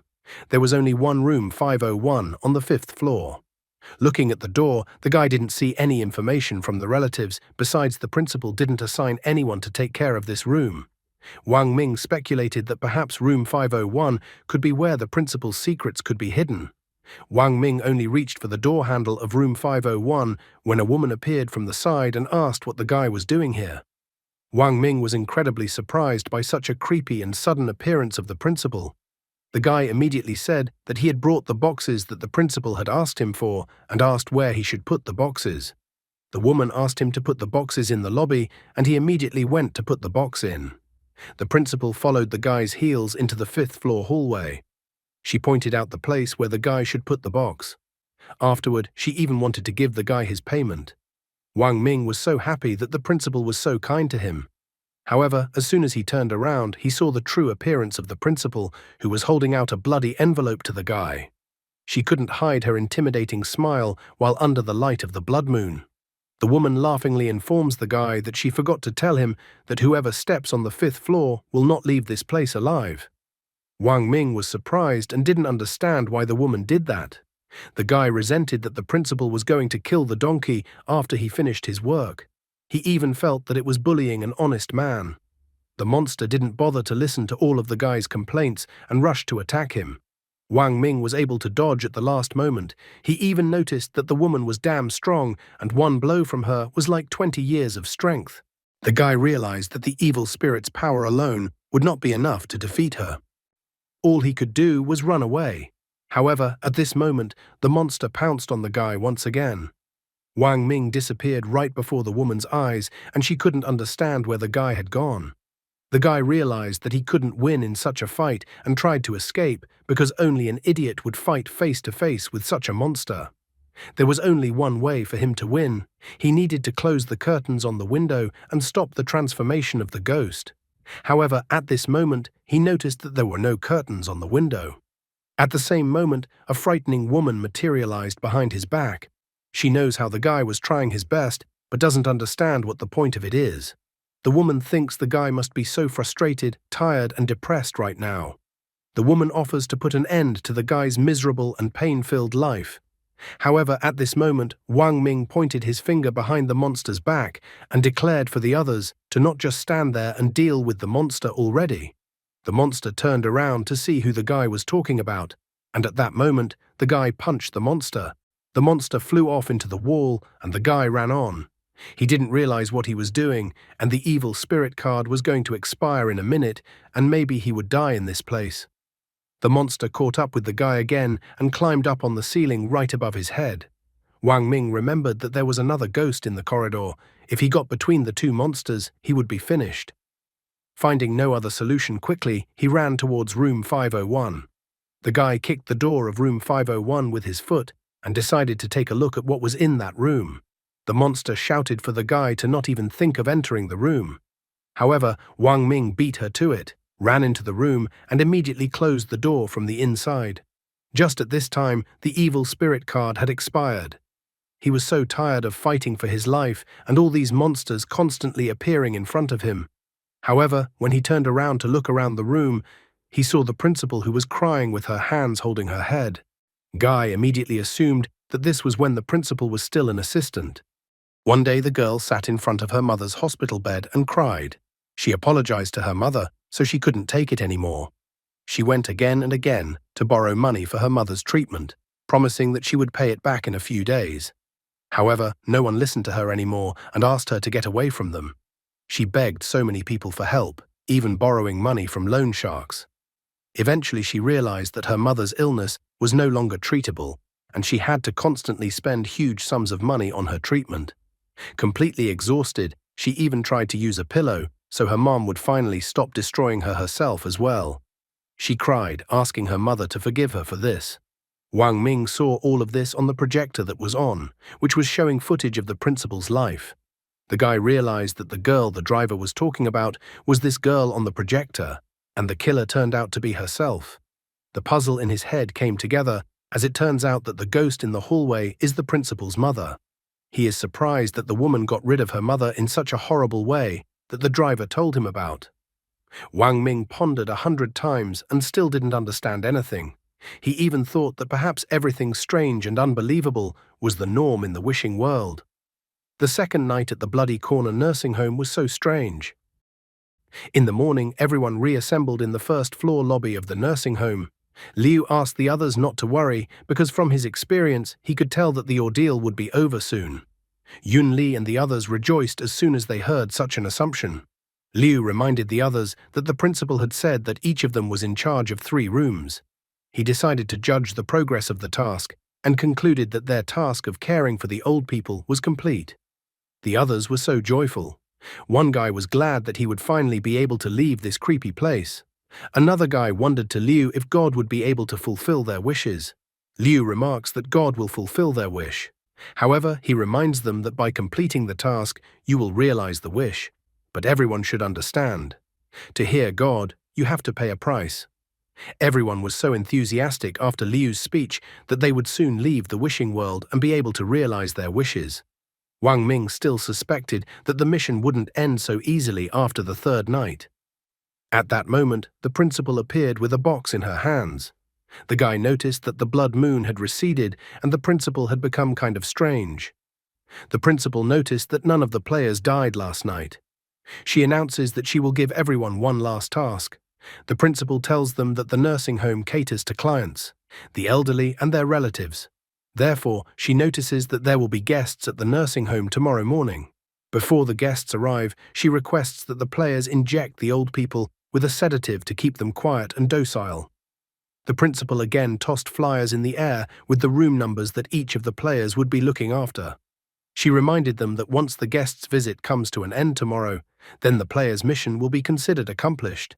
The principal remarks that if someone fails in the mission and causes discontent, it will be an unforgivable mistake. At this point, Liu pulls Wang Ming by the sleeve and informs him that he has a matter to attend to. Liu reminds him that there were about 50 people in the first trials, so he asks the guy how he thinks there will be how many people left at the end. Liu notices that only 3 people will be able to make it to the end of the game. Wang Ming realizes what the man is saying, that there are too many survivors now. Liu panics, noting that there are few survivors in the wishing world and murder is commonplace in the world. He believes that there are too many people left, so it is simply unrealistic to complete the trial. He realized that tomorrow is not only the end of the trial, but also possibly the end of their lives. Wang Ming decides to also share the information he had. He reveals that the principal asked him to bring a box of medicine last night, so he suspected that there was something wrong with the sedative. Liu only noticed that the principal asked Wang Ming for something again. He even thought that she liked the guy. However, Wang Ming only irritably asks Liu to believe him that the latter would not want to fulfill the principal's whim. Wang Ming also points out that the grandmother he's looking after told him last night that syringes would kill them. Liu finally figured it all out, that the mission wasn't really as simple as he thought it would be. He felt that the mission was a trap, because the old people would die and the children would not leave the volunteers so easily. So the only option was not to inject the old people. Wang Ming admits that the information has not been verified, so he can't guarantee anything. In addition, he pointed out that judging from the way the principal was acting now, if the players didn't give the old people injections, she would kill the players herself. Wang Ming remarks that Liu is an experienced player, so he decides that Liu can tell others about it, and whether others will believe it or not is up to them. Liu thanks the guy for the information and leaves. I think it's obvious to everyone that Liu isn't going to share information with anyone, considering there should be 3 people in the finals. Looking at the falling pieces of paper with room numbers, the guy pondered the situation at hand. He caught number 205 and hoped that this evening would go smoothly for everyone. It felt like he had just decided to take the burden of responsibility off of himself. After all, he had told Liu about his assumptions, and if he didn't share it with everyone as he intended, then Liu was to blame for the deaths of others. The note on the door of room 205 said that Dad was mentally ill and that he needed to be watched every day, otherwise the man might hurt himself or others. The note was left by the man's only son, so he asked that if the illness was incurable, to tell his father about it. The request also stated that the player should never remove the man's harness. After reading the note and going inside the room, Wang Ming noticed an old man who was lying on the bed wearing a straitjacket and tied with straps additionally. The old man requested that the guy untie the straps. After all, he wasn't mentally ill. The old man then transformed into a kind of chameleon under the influence of the blood moon and tried to attack the guy, as he thought he deserved to die. Wang Ming dodged the tongue of the man who was still asking to be released. The guy grabbed the belt and forcefully pulled it off the old man, freeing the old man from his restraints. He wondered what was the rush and why attack him when he would have helped the old man out anyway. The old man returned to his human state a little, but not completely. Wang Ming asked the old man why he couldn't leave the guy alone. The old man was just about to go aggressive as Wang Ming asks him not to. However, the old man wasn't really going to do anything, and only notices by crying that the guy is standing on his tongue. Wang Ming notices that he did it by accident, and then he pushes his tongue back into the old man's mouth. 3 minutes later, Wang Ming is already sitting on the bed, listening to the old man's story. The old man declares that he is normal and not sick. The old man is skeptical because he realizes that the guy probably doesn't believe him, and that the guy deep down and in his heart thinks the old man is sick. Wang Ming thinks this is slander since he doesn't even have a heart. The old man doesn't understand how it's even possible for a person to not have a heart, and he thinks the guy is definitely crazy. Wang Ming is tired of the old man's claims and suggests that he see for himself. The old man looked at the guy's scars and thought it was just a costume. After taking a closer look, the old man sighed as he realized that the guy was so young and he had already had such a hard life. Wang Ming decided to take his chance, since the old man was no longer negative towards him, and pry more information from the old man. Wang Ming told the old man that since he saw the scars on his body, he and the old man were now friends. Wang Ming then asks his friend who he meant when he said the guy deserved to die. After hearing the guy's words, the old man starts going crazy again and cursing some guy. Wang Ming wondered if the old man was talking about his son. The old man, in a frenzy, tried to attack the guy again with his monster tongue. But at this, Wang Ming stated that the old man's son was already dead. The old man froze and did not continue his attack. Wang Ming realized that the old man's son was the solution to the problem. He told the old man that there was no need to take the life of someone who was already dead. The old man was shocked when he heard such news from the guy. Wang Ming didn't bother to explain all the subtleties to the old man, and simply stated that he didn't understand why he would even talk about the old man's son at that time. The old man became more of a man again, and that's when Wang Ming realized that he was moving in the right direction. Wang Ming wondered why the old man wanted his son to die so badly. Especially the guy remembered that the old man only had one son. One day, the old man's wife fell ill, and the doctor said he could save her, but he needed a lot of money. The old man wanted to sell the house and give life to his wife. However, his son refused to sell the house. The father and mother worked hard to save money to buy their son a house. In the end, the house was more important to the son than his own mother. The old man was incredibly happy that such an ungrateful son had finally died. Wang Ming realized that his lies had gone too far. The old man wondered if tomorrow would be the day of the relatives' visit. Wang Ming wondered why the old man was asking him that. The old man thought the guy was a good person, but now they had to say goodbye. Wang Ming wonders what the old man is implying. Then the old man tells him that when relatives come to visit, the caregivers change and there are fewer and fewer old people. The old man still remembered the times when the nursing home was lively, not as quiet as it is now. As the guy and the old man talked, the third night at the Bloody Corner nursing home came to an end. The next day, the lobby of the nursing home was crowded because guests had arrived. They wanted to see their relatives, who were residents of the nursing home. Suddenly, a woman went into one of the rooms and screamed as it appeared that her mom was dead. The player in charge of this room and himself was in shock as he could not understand what had happened.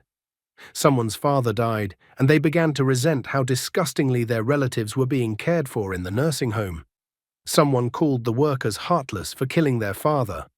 The poor players didn't know how to react to what was happening as they did everything the principal asked them to do. The relatives of the dead turned around to the volunteers, who they thought should have died. In an instant, all the players who had caused the relatives of the guests to suffer were torn to pieces. The principal gracefully watched everything happening from above. She was so happy, because in the end, everyone would turn into dust. Meanwhile, in the nursing home, a massacre had begun in the first-floor hallway.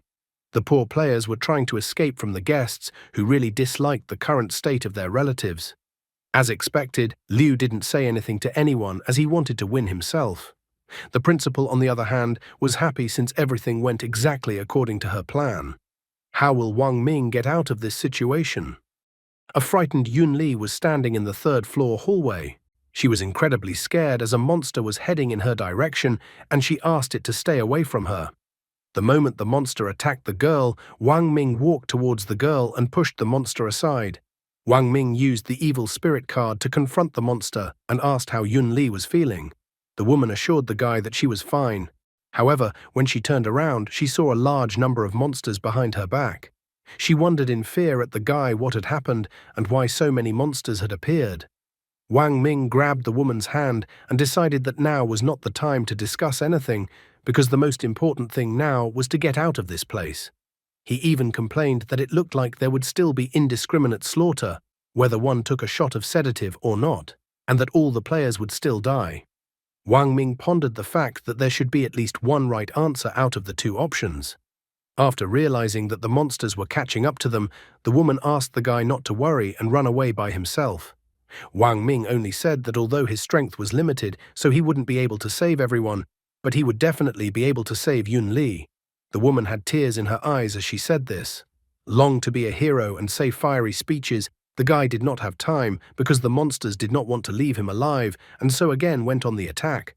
However, the guy could not be taken by surprise and he easily threw the monster aside with his right hand. The aura around the guy changed and he suddenly noticed that the evil spirit's strength seemed to have become stronger. Wang Ming quickly realized that it didn't seem to be as he had assumed and the evil spirit was actually absorbing him. Wang Ming was faced with a dilemma, for despite the danger from the evil spirit, he realized that if he freed himself from the evil spirit's power, the monsters would tear him apart.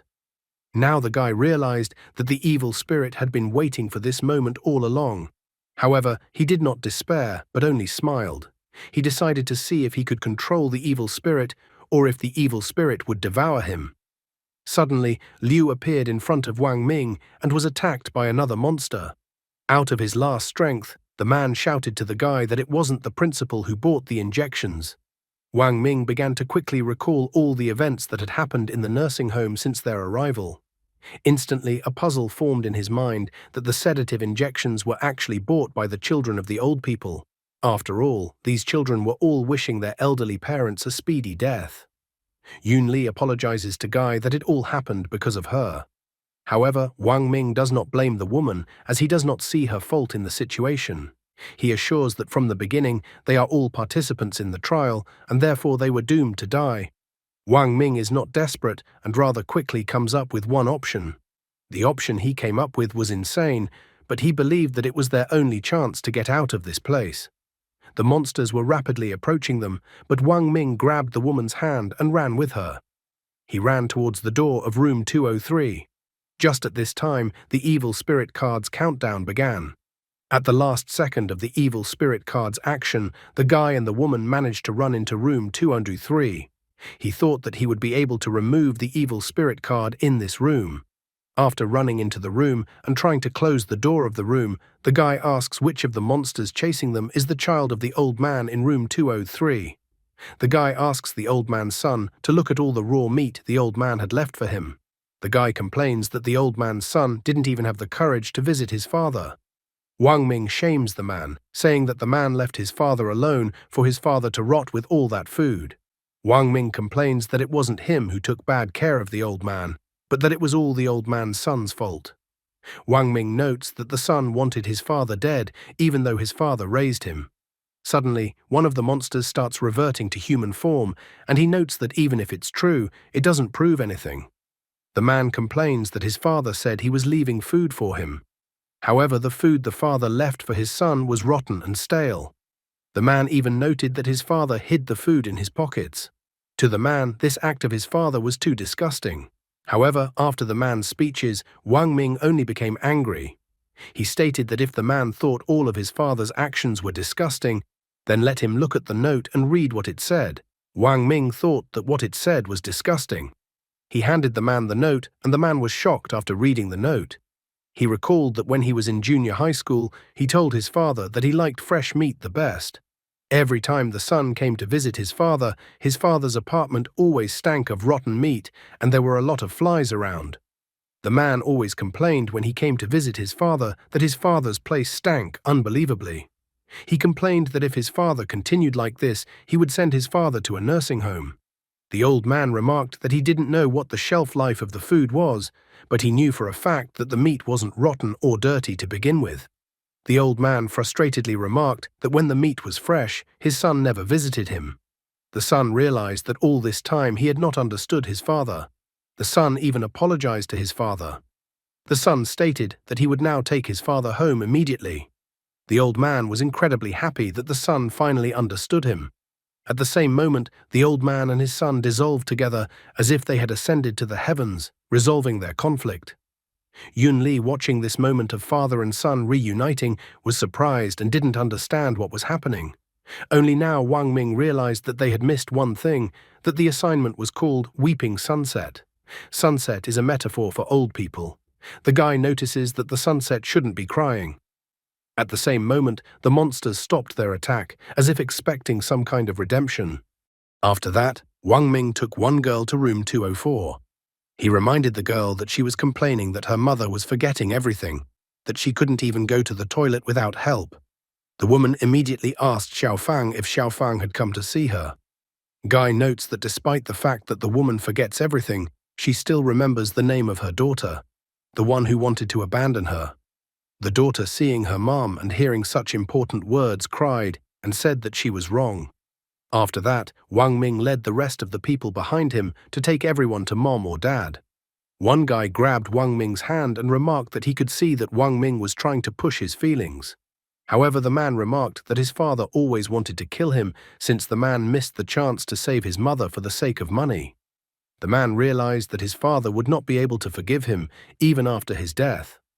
Wang Ming immediately noticed that the man was actually wrong and that the man was not primarily looking for forgiveness from his father, but wanted to forgive himself for his own deed someday.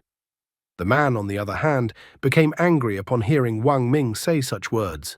He said that he will never enter the room and will wait for Wang Ming outside to wring his neck with his own hands. Wang Ming doesn't mind and asks the man to wait for him at the door. After that, Wang Ming went into the old man's room. The old man looked at the guy and asked if the guy was leaving already. Wang Ming admitted that it was already time for him to leave. However, lastly, he wanted to confess to the old man that he had lied to the old man earlier, that the old man's son had died. The old man notices that if the guy lied to him, he should have gotten angry. But despite that, the old man didn't want to kill the guy for some reason. However, Wang Ming notices that even though the old man's son didn't die, the son didn't have much time left. The old man wondered what the guy was implying. Wang Ming tells the story that the old man's son is sick and that he needs a heart transplant, but the hospital can't provide the old man's son with a heart. The old man doesn't hesitate for a second and immediately asks if his heart will be suitable for his son. Wang Ming reminds the old man that he wanted to kill his son because the son had abandoned his own mother for the sake of the apartment, and so the old man's wife died. The old man remembered that his wife had actually insisted on refusing treatment, not wanting to burden his son because of her illness. The old man concealed from his wife the fact that he was trying to get his son to sell the house. The old man had not expected his son to refuse to help his parents so decisively. The old man believes that the head doctor will not allow him to leave the nursing home, so he asks that Wang Ming help him and give his heart to the hospital where his son is. The son could not continue to stand outside the door. He immediately opened the door and ran into the room. The man immediately sat down on the floor, bowed to his father, and then apologized to him. The old man inquired if his son was all right. He stroked his son's head and informed him that if his son was okay, he was fine. The father forgave his son, for it was his son.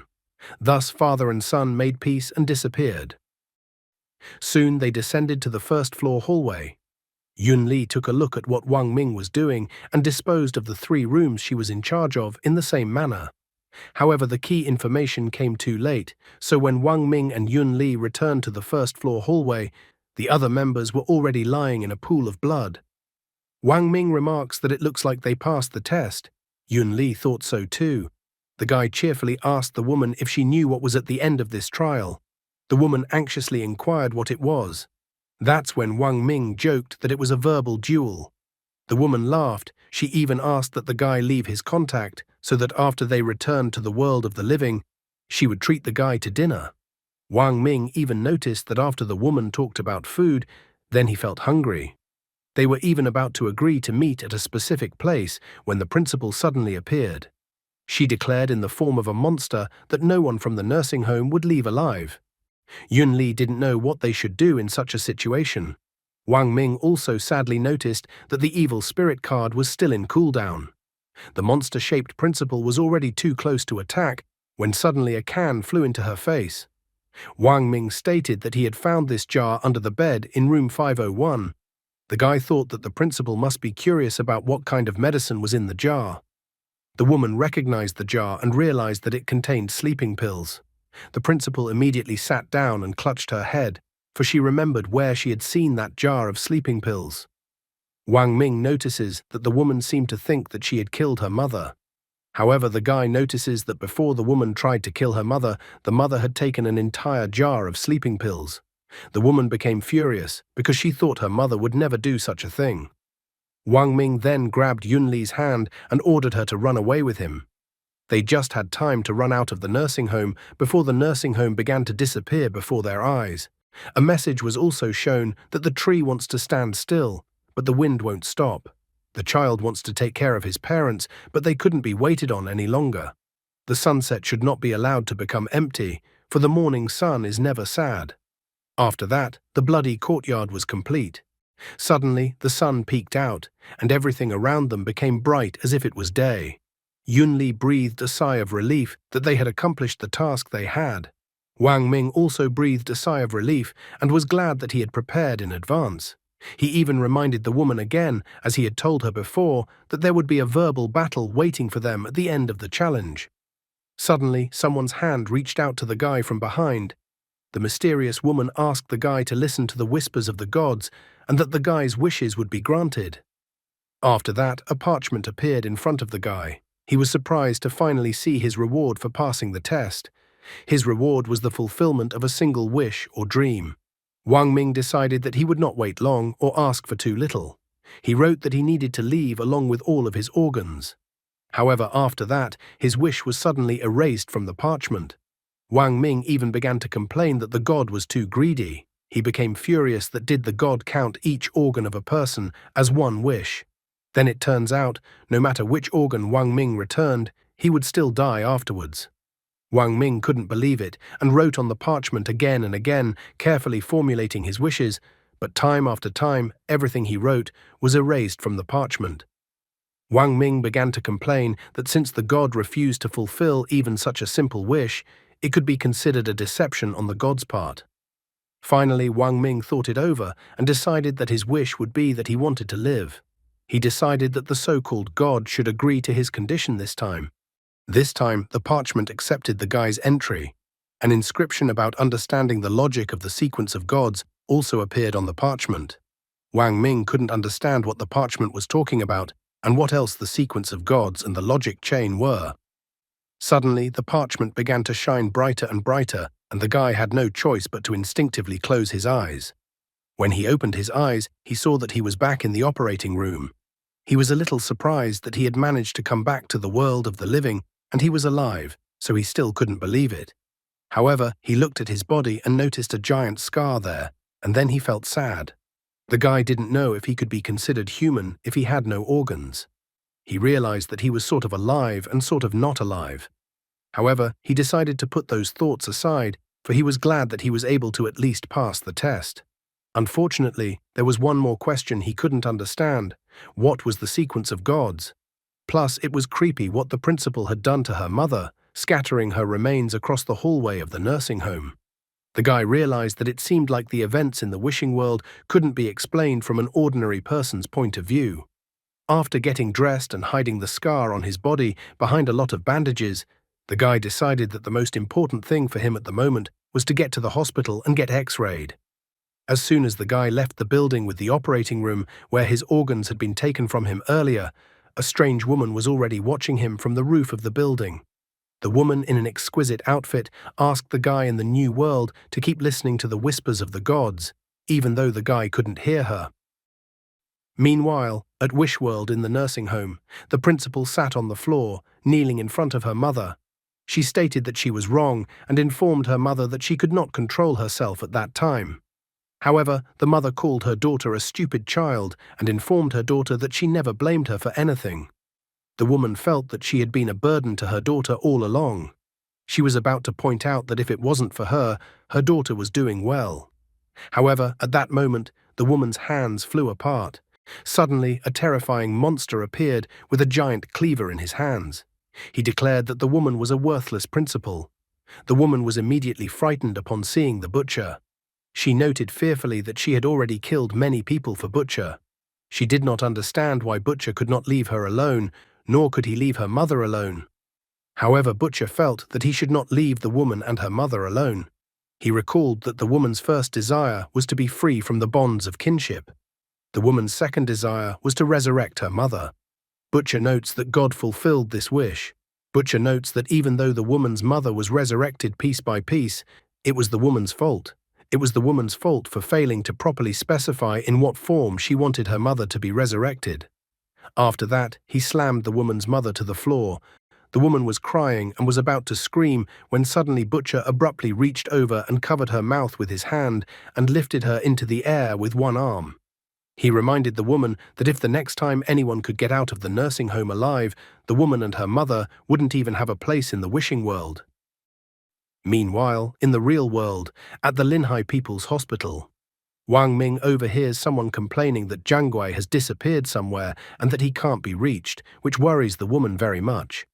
The woman with short black hair notices that the man said he would find a way to cure old man Liu himself.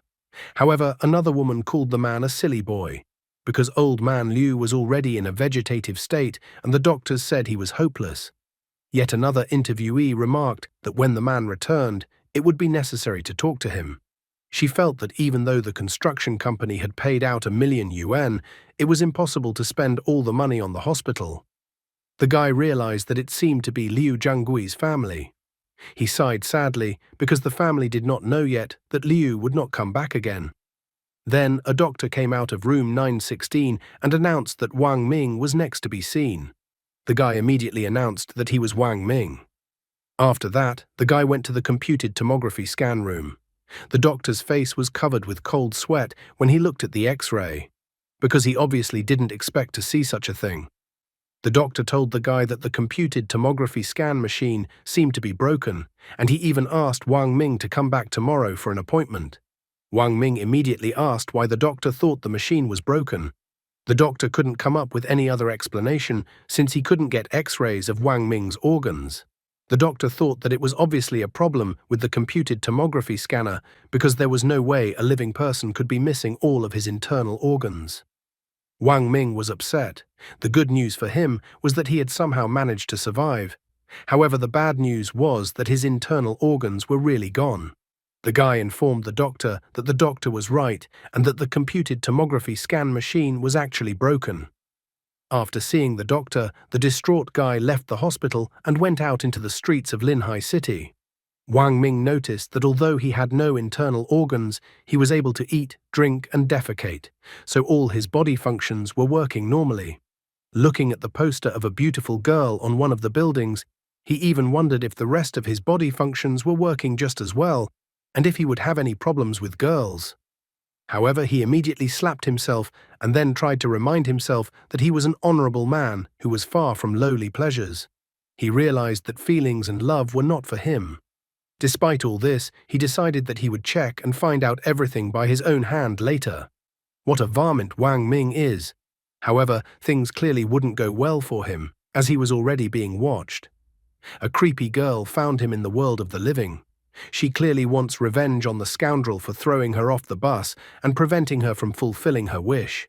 The plot of this story continues to swirl. Although Wang Ming was able to leave the wish world and somehow miraculously stayed alive even without all of his internal organs, then his life is not easy. He would not be left out of the consequences of leaving the wish world and other interested parties.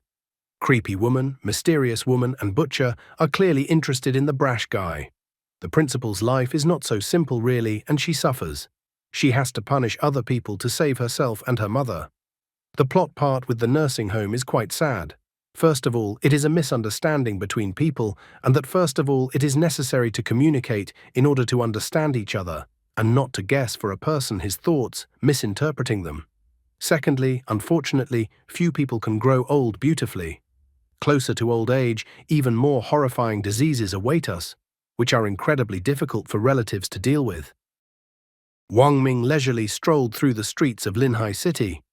As he walked, he decided to search for information on the internet using his phone.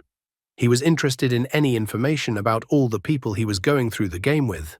However, he couldn't find any answers to his questions, and he found the lack of information strange.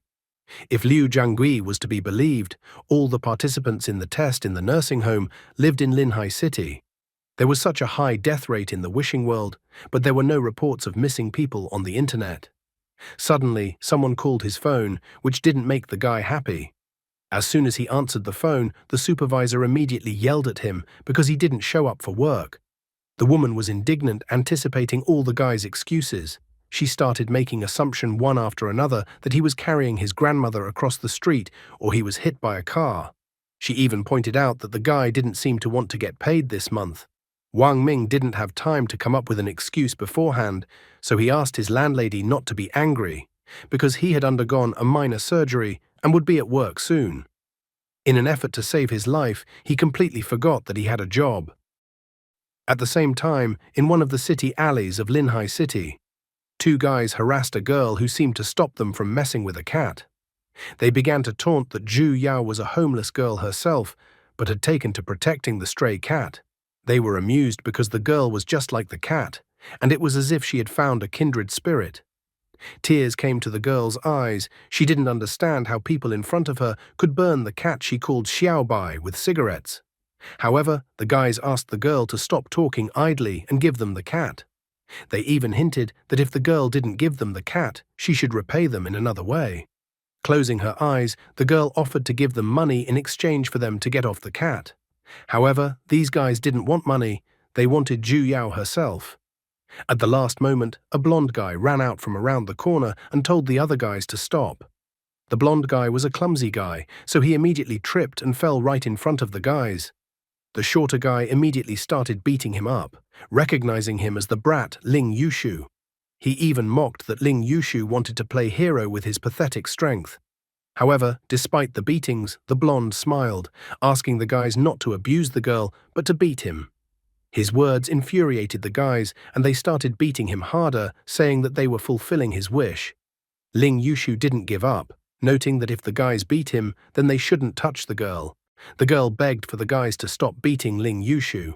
Drooling over the girl, they turned their predatory gazes on her, asking her to do a lot of things for them. Seeing the girl's fear, they were going to beat Ling Yushu even harder if she didn't do what they asked. In the end, they managed to break the girl's fighting spirit, and she made the decision to agree to their condition. Ling Yushu tried to stop the vile guys, but was powerless, and they were already licking at the girl. However, at this moment, a guy who might not receive his salary for this month soon appeared behind them. He was outraged that some two pathetic bugs were making such a ruckus.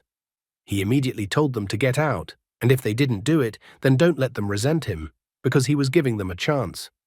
One of the guys didn't realize who appeared in front of them at all.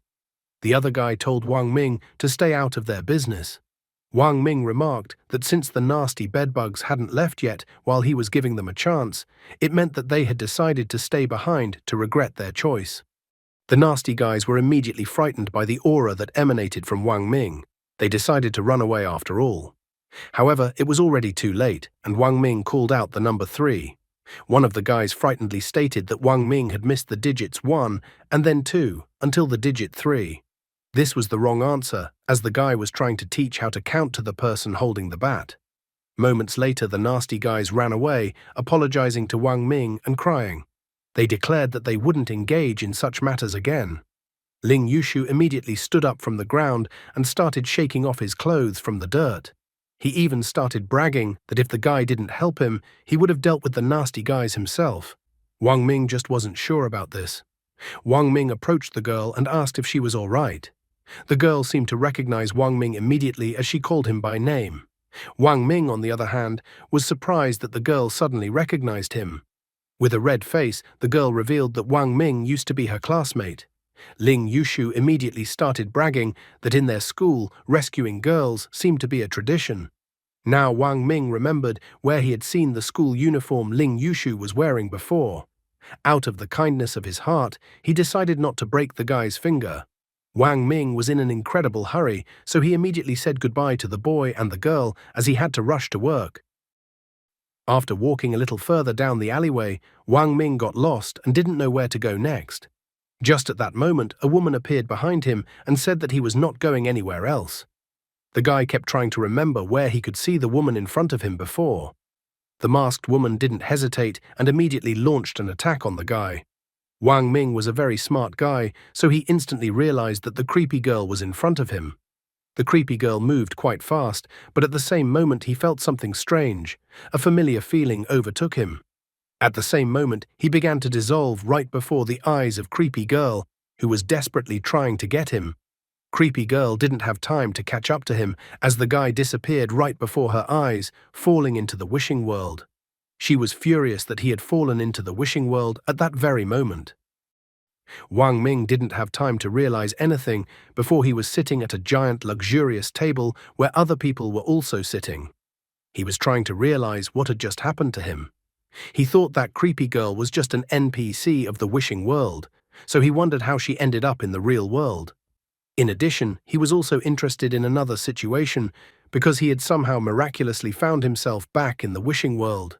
He was disappointed that he had been forcibly dragged into the wishing world.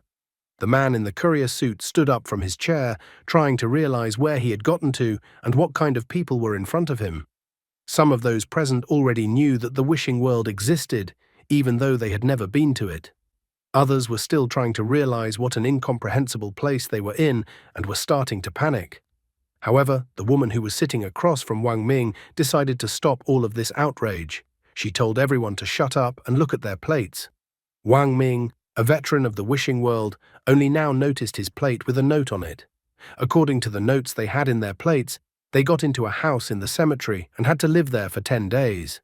Some were too superstitious and thought it was a sure death, and some even wondered if there were ghosts in the wishing world. Considering that the house was in a graveyard, this was very important information. After reading the note and highlighting keywords like graveyard, sorrow, Wang Ming realized that the trial would be quite gloomy this time. Someone suddenly declared for the others not to panic, as their situation wasn't that bad. The guy recognized the voice that sounded and discovered that Ling Yushu and Zhu Yao were at the table. It surprised him too much that the three of them had somehow miraculously entered the wishing world. At this moment, they were in the wishing world, in the dining room on the first floor of the villa, where it was incredibly beautiful and bright.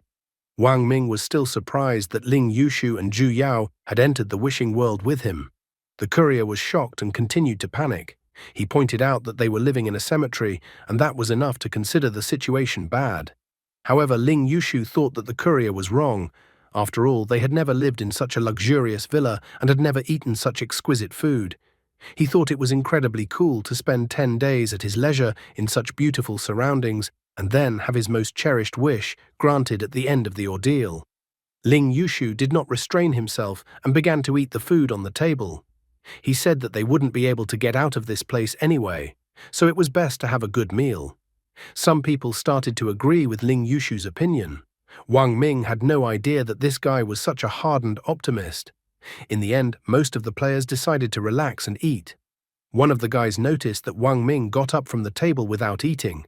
He asked where Wang Ming was going, and Wang Ming said he was going to the toilet. He felt that something strange would happen at any moment, so he decided to look around the house. As he walked around the villa, he noticed that the main door was locked, but there was a lot of light in the villa and a light fragrance of color. Looking around the house, he found that the first floor contained the living room, kitchen, dining room, and tea room. On the second floor were a gym, computer room, study, dressing room, and several bedrooms of varying sizes. The third floor had a glazed veranda with plants, a storage room, a music room, and a room filled with dolls. The rest of the rooms on the third floor were empty, so there was room to spread out. After finally looking around the entire villa, Wang Ming went down to the living room on the first floor of the villa. After noticing the cheerful people, he was incredibly angry, for he had not expected such an interaction with the wishing world at all. The courier shook and pointed at the TV in a frightened voice to see if anyone would come out of the TV. Zhu Yao was incredibly frightened to hear such a thing. But everyone around him laughed, and the courier noted that he was only joking. Another guy noticed how cowardly the girl was. The trial hadn't even started yet, and she was already scared. Ling Yushu, like a hero, asked the girl not to be afraid, because if Sadako dared to get out of the TV, he would scream "Chrysanthemum monster." However, at that very moment, the house seemed to shake, and then the TV turned on by itself. The TV showed a shot of the all-too-familiar well. All the players present instantly stopped laughing when they saw the familiar well on the TV. They started to get scared that whether Sadako would really come out of the TV, but at that moment the picture cut off, and the interference started. The players exhaled instantly. The girl even thought that it was just a bad signal, and they were all making a fool of themselves because no Sadako was going to show up. As soon as she said that, the girl's intimidating figure began to emerge from the TV. The players were incredibly frightened when they noticed Sadako's appearance. The girl froze from the rhinestone, so the intimidating and bony Sadako caught her rather quickly. The girl called out for help, but the bony Sadako didn't wait long and simply snapped the girl's neck. Wang Ming, being an experienced survivalist in the wishing world, didn't give in to panic like the others. He took the TV remote and simply turned off the TV. At the same moment, Sadako, who had climbed out of the TV, began to disappear. The courier was surprised at how savvy Wang Ming was. The other guy was surprised that all they had to do to make Sadako disappear was to turn off the TV. Wang Ming wasn't too pleased, because as soon as the courier opened his mouth to talk about Sadako, she came right out of the TV. The courier himself was surprised at what happened after he mentioned Sadako. Ling Yushu found the moment with the courier suspicious. He even thought that maybe the courier had the ability to turn words into reality. They were in the wishing world, so it wasn't a possibility to be brushed aside. He even asked the courier to say that he had Dia Chang hanging on his belt to test his theory. The courier uttered the phrase with obvious disbelief, but Ling Yushu was not satisfied with it, and he asked him to repeat it loudly and confidently. The courier yelled the agreed-upon phrase at the top of his voice, but nothing happened. It was now clear to everyone that the courier didn't have the ability to translate words into reality. One guy didn't know how they could survive 10 days if one person had already died so quickly. The girl, whose name was Meng Yumian, pointed out that in the beginning the death rate was always high, so in order to survive, they needed to understand the rules and avoid trouble as quickly as possible. The guy was worried about the fact that according to the movie, everyone who watches the movie always dies in the end. However, Wang Ming intervened in their conversation, reminding the others that if the rules were like the movie, turning off the TV wouldn't help them. Meng Yumian pointed out that Sadako was the ghost from the Japanese movie, and they had already seen her, so she wondered who would be next. She even thought about the fact that maybe their next problem would be Kuchisake Onna, also known as slit-mouthed woman. As soon as she said that, the next moment their worst nightmare materialized. Kuchisake Onna smashed the floor during her appearance in the living room of the first floor of the villa. Meng Yumian could not hide her smile after the woman appeared. Wang Ming immediately noticed that the girl had specifically mentioned Kuchisake Onna as if she was going to check them out. Ling Yushu didn't hesitate and was the first to run away, grabbing the hand and dragging the still-frozen Zhu Yao behind him. The other players followed suit and started running up the stairs as well. However, one person didn't manage to run far and was caught up by a woman. She immediately asked the man if she was beautiful or not. Without waiting for an answer, she pointed her blade at the man, leaving him no chance to escape. The woman then turned her gaze to the fleeing man and asked them again if she was beautiful. The guy closest to her was shocked.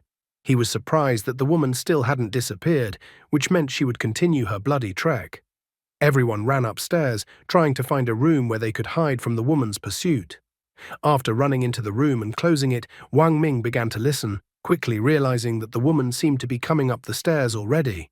He even took out the evil spirit card, realizing that if the woman entered the room, he would be forced to use the card. At this moment, he was called out by Lin Yushu, who was standing behind him, startling the guy. He asked Wang Ming not to worry as they would surely be fine. Wang Ming was surprised to find Zhu Yao and Ling Yushu in the same room that he himself hid in. He immediately paid attention to what the guy said, asking the guy to explain the details. Ling Yushu didn't hold back, immediately pointing to the evil spirit card and explaining that this was an item Wang Ming must have gotten in his previous game. Ling Yushu stated that he had also obtained a special ability in his previous game, the name of which was Luck. Wang Ming was surprised after realizing that the guy meant the God sequence by special ability. Ling Yushu was delighted, noting that he immediately realized that Wang Ming was not an ordinary person. He didn't expect Wang Ming to know about the sequence of gods. Ling Yushu immediately started bragging that his luck was his sequence of gods, so he thought that Wang Ming could be calm. He even declared that everyone with him was under the protection of luck. Ling Yushu even loudly announced that there were many rooms on the second floor, so with his luck ability, they definitely wouldn't be found by Kuchisake Onna. As soon as he said that, the woman was already knocking on the door of their room, asking if she was beautiful. Wang Ming was displeased, for he had almost believed the guy's words, but it had all turned out to be more bad luck than good fortune. Ling Yushu took his eyes aside in shame, believing that it was all just a fluke. Kuchisake Onna was already in the middle of breaking down the door of the room, which was incredibly frightening to the two guys and the girl. After making a hole in the door, the woman decided to make a reference to the movie The Shining. She only had one wish, to make everyone as beautiful as herself. Ling Yushu couldn't understand why the woman chose the door to their room. Zhu Yao was already crying with fear, so scared was she. A moment later, Kuchisake Onna broke the remains of the door to the room. Wang Ming realized that he had no choice but to use the evil spirit card. As soon as the woman got too close to him, he immediately activated the evil spirit card. He was finally sick of the question of whether she was beautiful, so trying to put all his strength into his punch, he asked that in her next life the woman not be so beautiful. Grabbing the woman's face, Wang Ming instantly slammed her to the floor with incredible force, causing the chandelier underneath their floor to shake from side to side. Wang Ming struck again and again, laughing as he did so. The others came to watch the frightening performance. One girl thought that Wang Ming was incredibly strong. Someone even paid attention to what was behind the guy's back. Someone even thought the guy was scarier than any devil. Ling Yushu immediately stood up for Wang Ming, pointing out that while everyone else was just standing there with their mouths hanging open, Wang Ming was risking his life by fighting Kuchisake Onna. He was even willing to fight Tyrant. The girl did not know who the name Tyrant was. The guy was surprised that the girl had never heard of Tyrant. In the end, he thought that the girl was too young to know about Tyrant from Resident Evil. Ling Yushu immediately ran up to the guy to cover his mouth, reminding him that they were not allowed to talk about such a thing. Based on the past rule, as soon as they named a monster, it would immediately appear. This time was no exception, so the monster immediately began to appear in front of them. Wang Ming only turned around when he heard the noise, and the monster immediately appeared in front of his face. Reflexively, Wang Ming was startled and punched the monster in the face, trying to push it away from him. This time, the monster was not alone, but in large numbers. All of them rushed towards Wang Ming. The others immediately rushed to run away, only throwing up more problems for Wang Ming. Zhu Yao was not willing to just leave the guy in trouble like that. Ling Yushu asked the girl not to be afraid, because he could help the guy. Ling Yushu grabbed a piece of door that was lying under his feet, and then used his divine sequence to throw the piece of door at the monster. The piece of door only lightly hit one monster on the head. The other monsters bewilderedly settled on the piece of door that fell right in front of them. The monsters immediately turned their heads towards the one who threw the piece of door. Zhu Yao and Ling Yushu were incredibly scared, and the guy even started apologizing to the monsters. The monsters, as if seeing their new prey, instantly all rushed towards them. Wang Ming didn't let the monsters devour themselves, grabbing one piece of Kuchisake Onna's scissors. Ling Yushu at this time was already saying goodbye to his life while hugging Zhu Yao. He was apologizing to the girl for hurting them because of him. However, at the last moment, Wang Ming reached them and destroyed a monster with his blade. One of the monsters tried to sneak up from behind and grab the guy's shoulder. Wang Ming got all pissed off at such a ridiculous attack by the monster, So he immediately rushed to attack the remaining monsters, lightning fast to destroy the monsters that attacked them. After finishing destroying the monsters, Wang Ming immediately ordered that from now on, no one should mention the names of the monsters, or better yet, no one should dare to mention any monsters anymore. At the same time in the real world, the girl was traveling at full speed on a motorcycle. Suddenly she stopped in the alley where Wang Ming had disappeared earlier. Through the earpiece, the girl, whose name was Xiao Wang, was asked if there were any findings. The girl noted that the person was already in the wishing world, and judging by the residual ripples at the scene, the person was forcibly pulled into the wishing world.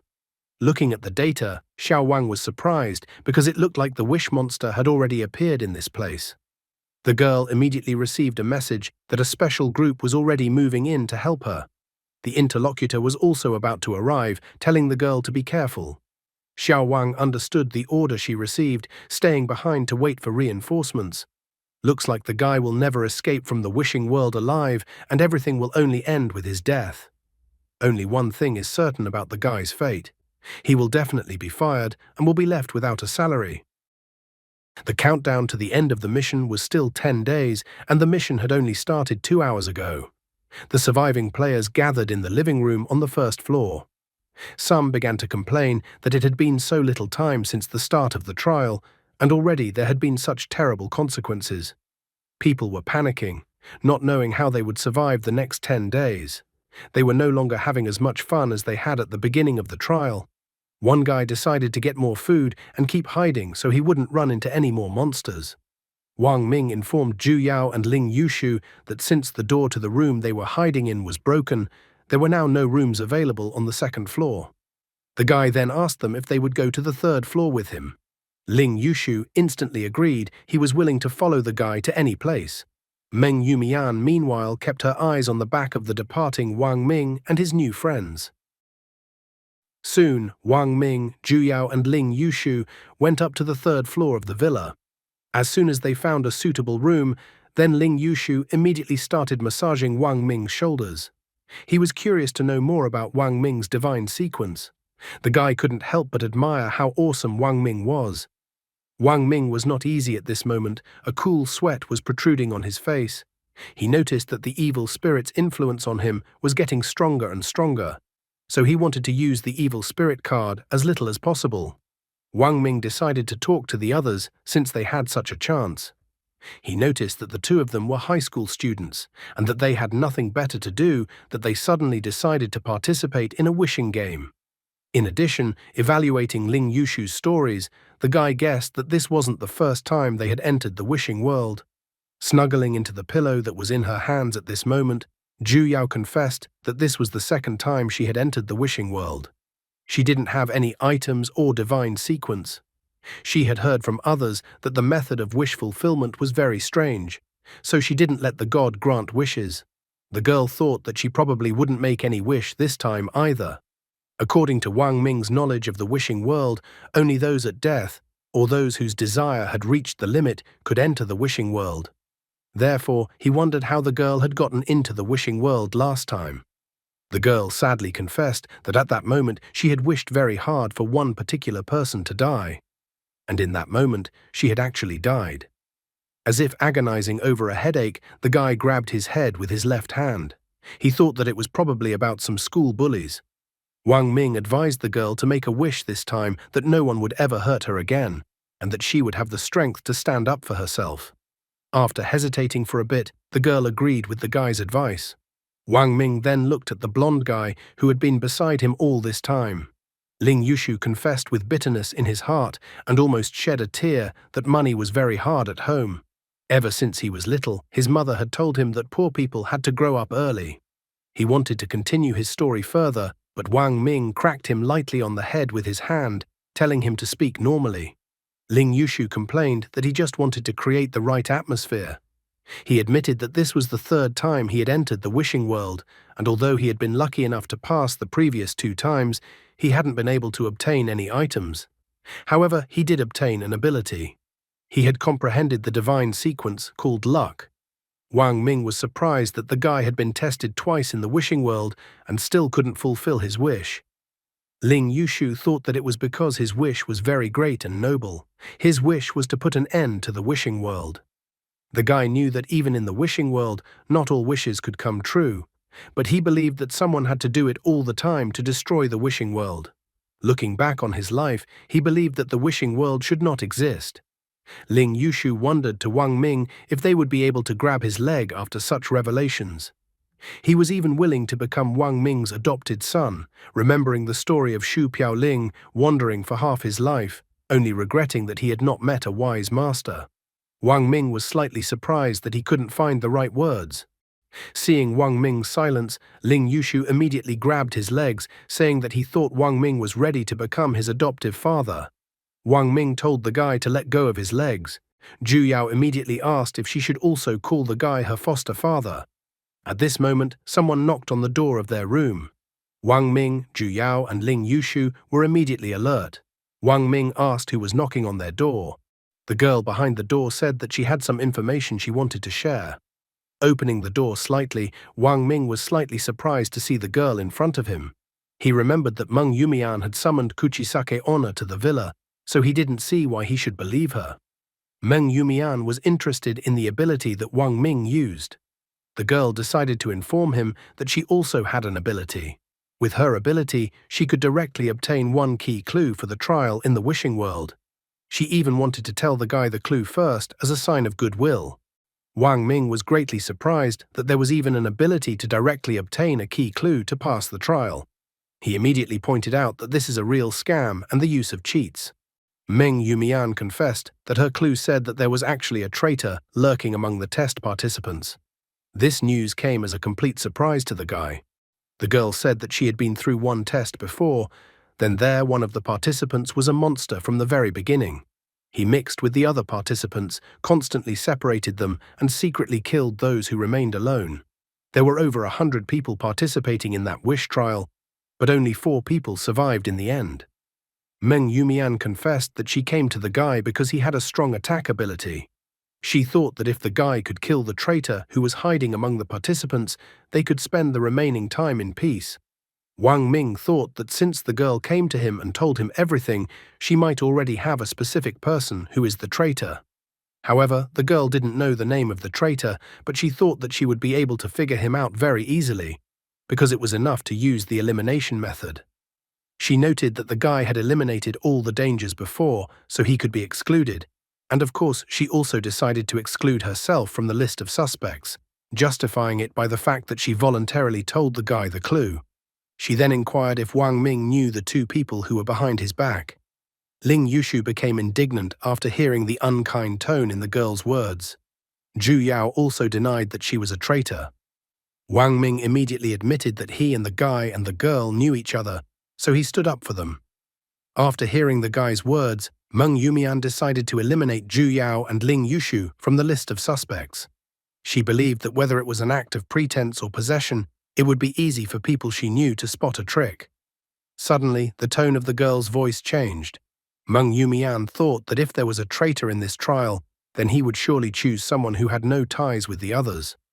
Her gaze became frantic as she stated that since the 4 of them are beyond suspicion, their further plan is simple. Since the traitor must definitely be among the other players, they could simply eliminate all the other players, and then the threat would disappear by itself. Hearing the girl's words, Zhu Yao and Ling Yushu were startled. Wang Ming wondered if the girl had voiced the same method of elimination that the girl had originally boasted about. He reminded her that if you die in the wishing world, you would also disappear in the real world. Wang Ming pointed out that what the girl was talking about was not some kind of game, but an actual massacre. However, Meng Yumian was mad. She couldn't understand the guy's moral compass. The girl reminded that they were in the wishing world, where there were no laws of the real world. She had the clue and the guy had the power, so she thought that the most correct choice was to team up with the guy and then quickly pass the test. Wang Ming recalled his first trial on the bus, where the crowd almost threw a pregnant woman off the bus. The guy wanted to understand what it meant to make the most right choice. In the end, he recognized that the girl was right, that there is no order in this world, and even more so, there are no limits to the law. So to survive, to fulfill your desires, sometimes you have to do crazy things because of the circumstances. The girl was delighted. for she too believed that there was nothing more important than life. However, the guy reminded her that they were all human, which confused the girl. Wang Ming explained that even if this world causes the brave to die in vain, the merciful to kill, and those seeking salvation to despair, and even if the selfishness and cruelty in human nature outweigh the greatness of the soul, they are still all human. He didn't know if he could get out of this world alive, but he definitely knows that his humanity shouldn't disappear in this place, so he decided to refuse the girl's offer. Meng Yumian was furious that the guy refused her offer. She even thought the guy was too naive. The girl thought that in the wishing world, mercy was the most ridiculous thing. She even remarked that maybe the guy thought he was very strong, that he could safely walk away and let a god fulfill his cherished wish. She then inquired what Zhu Yao and Ling Yushu thought about it. Ling Yushu felt that his foster father's choice was his choice. Zhu Yao didn't want to hurt anyone unnecessarily either. Meng Yumian was incredibly angry and emotional, calling them all crazy. Wang Ming realized that the girl didn't share the clue unselfishly, but just saw how he had dealt with the monsters earlier, and so she wanted to take advantage of him. Wang Ming promised that he would also give her a return clue later as a token of gratitude, but the cooperation the girl offered was out of the question. Wang Ming then told the girl to leave, slamming the door in front of her nose. Standing in front of the closed door, the girl continued to call the two guys and the girl a bunch of lunatics who were looking for death themselves. Ling Yushu admired his foster father, noting that his speech was awesome. Zhu Yao also thought the guy's speech was awesome. Proudly cocking his head upwards, the guy asked them not to worry, as it was a common thing for him. Ling Yushu recalled that he and Zhu Yao had told how they got to the wishing world, but they wondered how Wang Ming got to the wishing world. The guy proudly stated that his name was Wang Ming and that he was an ordinary person. Zhu Yao and Ling Yushu were not impressed by the guy's story. They were clearly expecting more details about how the guy had gotten to the wishing world. Thinking about it, Wang Ming didn't know what else to tell them. After all, if he told them that all of his internal organs had been removed from his body, they would be scared to death. So Wang Ming decided to change the subject, reminding them that based on their experience, as long as all the players didn't call out the names of the monsters, then they were all safe. And since there was no danger right now, they needed to have time to rest. Wang Ming volunteered to be on duty for the first half of the night. Smoothly, the time approached nightfall, which was unsafe given the location of the villa. The countdown to the end of the trial was still 10 days, as only 13 hours had passed since the beginning of the trial. While Zhu Yao and Ling Yushu were sleeping peacefully, Wang Ming was sitting on a chair and drinking tea.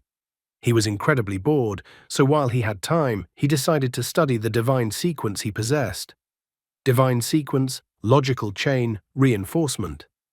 Through the establishment of a logic chain, temporarily amplifies the level of divine gift, spirit, physique, strength, and so on. The guy was surprised to learn that divine sequence had levels.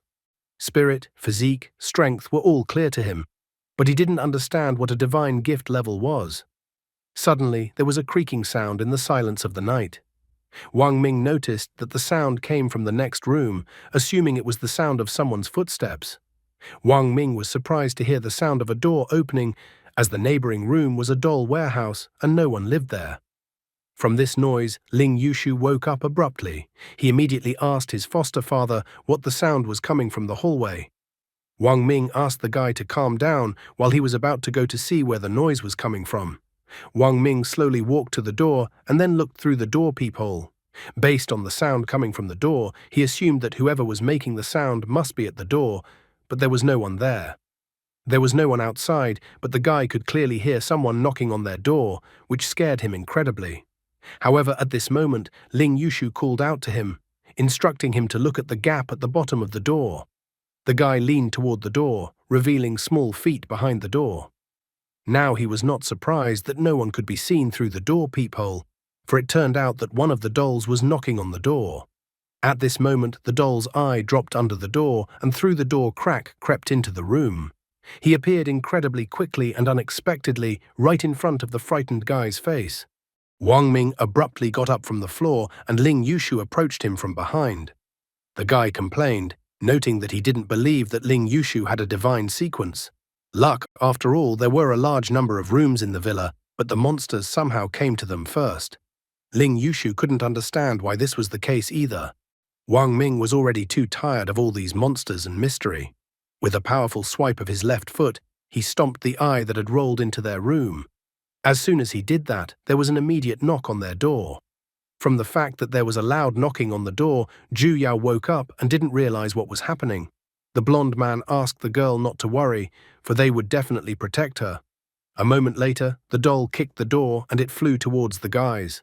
Wang Ming immediately commanded the guy to step aside. There was a monstrous aura emanating from the one-eyed doll standing in the doorway. Ling Yushu couldn't figure out what they should do in such a situation. Wang Ming couldn't find any other solution but to fight, so he lightning-fast rushed towards the doll. The doll also didn't wait for its fate, rushing towards the guy. Since Wang Ming had no other choice, he used the evil spirit card and then dealt a powerful blow to the puppet. However, at this moment, a huge number of plush toys and dolls appeared in the doorway of the room. Wang Ming was too exposed to the evil spirit, so he rushed out to destroy the other toys and dolls. Grabbing the candlestick, Ling Yushu asked that the toys stay away from them. The girl also tried to defend herself but was too scared. At this moment, when it seemed like it couldn't get any worse, a hand appeared in the doorway. The monsters that Wang Ming had dealt with earlier reappeared. At this time, there were also monsters walking in the corridor of the villa. As it turned out, the night parade of 100 demons had begun, which was not surprising considering that the villa was located in a graveyard. Screams for help could be heard throughout the villa from the players who had been captured and taken by surprise by the monsters. Before their deaths, the players couldn't understand where so many monsters had come from. With a powerful arm strike, Wang Ming sent Kuchisake Onna to the floor. A frightening aura emanated from him as he approached Kuchisake Onna. The guy didn't understand why so many monsters appeared this time.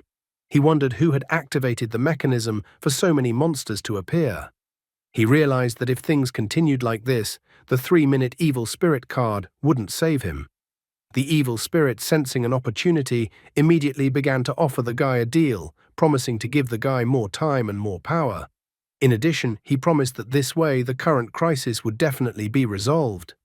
However, the guy grabbed the evil spirit, not wanting to make a deal with him, because he did not know the terms, but nothing good was definitely not waiting for him after the deal. So the guy did not let the evil spirit take advantage of his weakness, deciding to survive without the evil spirit. The evil spirit didn't insist on the deal, wanting to see how the guy could manage without his help. Ling Yushu complained that his skill seemed to have a cooldown. He tried to activate his divine sequence again and again while shouting the word luck. It turned out that luck was currently a passive skill, so it couldn't be activated. Wang Ming disappointedly remarked that random wouldn't save a noob and donate wouldn't change fate. A multitude of toys surrounded Ling Yushu and then rushed at him to attack.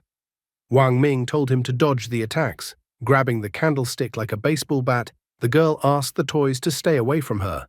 The blonde man was still trying to fend off the toys as he continued his prayers for his luck to finally work. However, at that very moment, a monster appeared in front of him. That's when the guy felt like he was finished.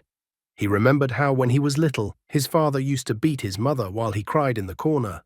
The father complained, insulting his wife in every possible way, that instead of giving him money to win back his gambling, she had gone and bought a cake. The woman begged her husband to stop gambling, reminding her husband that today was their son's birthday. However, this did not stop the man, and he told the woman to give him the money immediately, or he would kill her now. The poor helpless boy kept crying, asking his father to stop beating his mother. One night, the scoundrels took advantage of his mother. Then the beaten and destroyed woman was offered 500,000 yuan in exchange for her silence. Seeing the money involved, the husband promised to kill his wife if she didn't sign the papers the scoundrels needed. He was so happy to get the money when his wife signed the settlement agreement. That's when the boy first heard about the wishing game, because his father was so happy that the wishing game was real.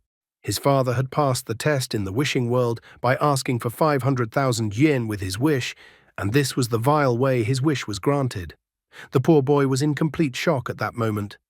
It was at that moment that Ling Yushu promised that he would definitely put an end to the wishing world.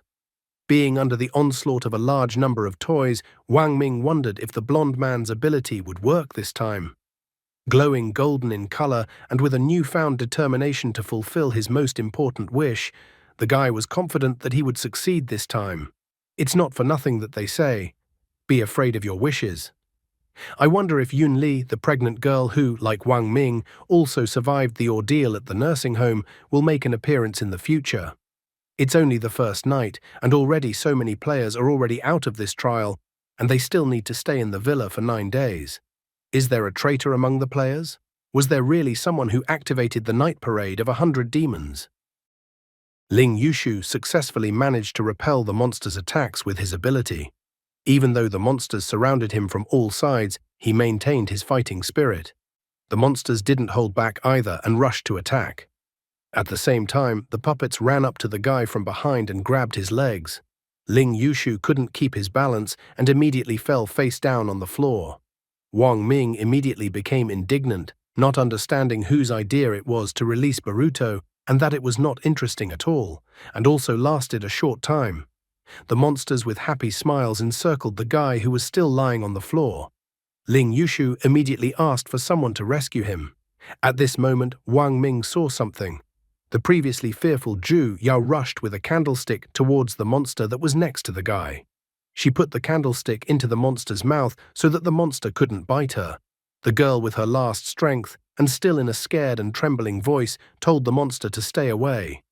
She thought back to all the support Ling Yushu had given her, how he had found a restaurant that had really good food and wanted to treat her, how he found that bastard who was hurting her and beat him up again. He was worried that the girl wasn't answering his calls. The guy was worried that the girl's stepfather was hurting her again. The guy was even willing to call the police to help the girl.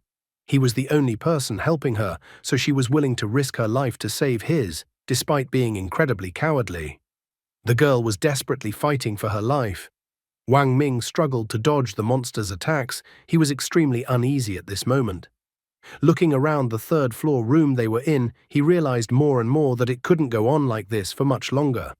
Wang Ming also still didn't understand how to use the divine sequence. He found it strange that he suddenly needed to shout like Ling Yushu to activate the divine sequence. In the end, he gave up, telling his logic chain to work. He wanted to channel the divine sequence to enhance his strength. However, he suddenly discovered that the logic was wrong. He thought that perhaps it was simply that he was too strong, and that was why his strength was able to increase manifold. However, he still saw the inscription that the logic was wrong. The information he received made him incredibly furious, causing a vein on his forehead to throb. When the monsters got too close to him, he suddenly found a solution to his problem. He stated that because he practiced regularly, therefore his strength was extremely great. Only after this answer, everything around him glowed green, and a sign that his logic was correct showed up. Due to him answering correctly, the use of his divine sequence was approved. Suddenly, everything around him glowed with golden energy, causing the monsters around him to be thrown away from him. He immediately threw the monsters away from him, as if creating a stone wall, which he used to hit the monsters. The monsters stared suspiciously at the guy who had a golden aura emanating from him. Ling Yushu was incredibly excited, declaring that his foster father was his support. Zhu Yao was also surprised at how strong Wang Ming appeared to be. It was as if the guy had gained an ability similar to that of Liserg Dethel. He was ecstatic after realizing how his divine sequence, logic chain, worked. Looking at his fist and the golden chains around it, he noted that compared to the evil spirit card, his divine sequence was much more powerful. Still looking at his hands, he felt that he was incredibly strong right now. Easily tossing the monsters surrounding him aside, he felt his strength had indeed increased. The monsters felt no fear, so they decided to attack the guy again.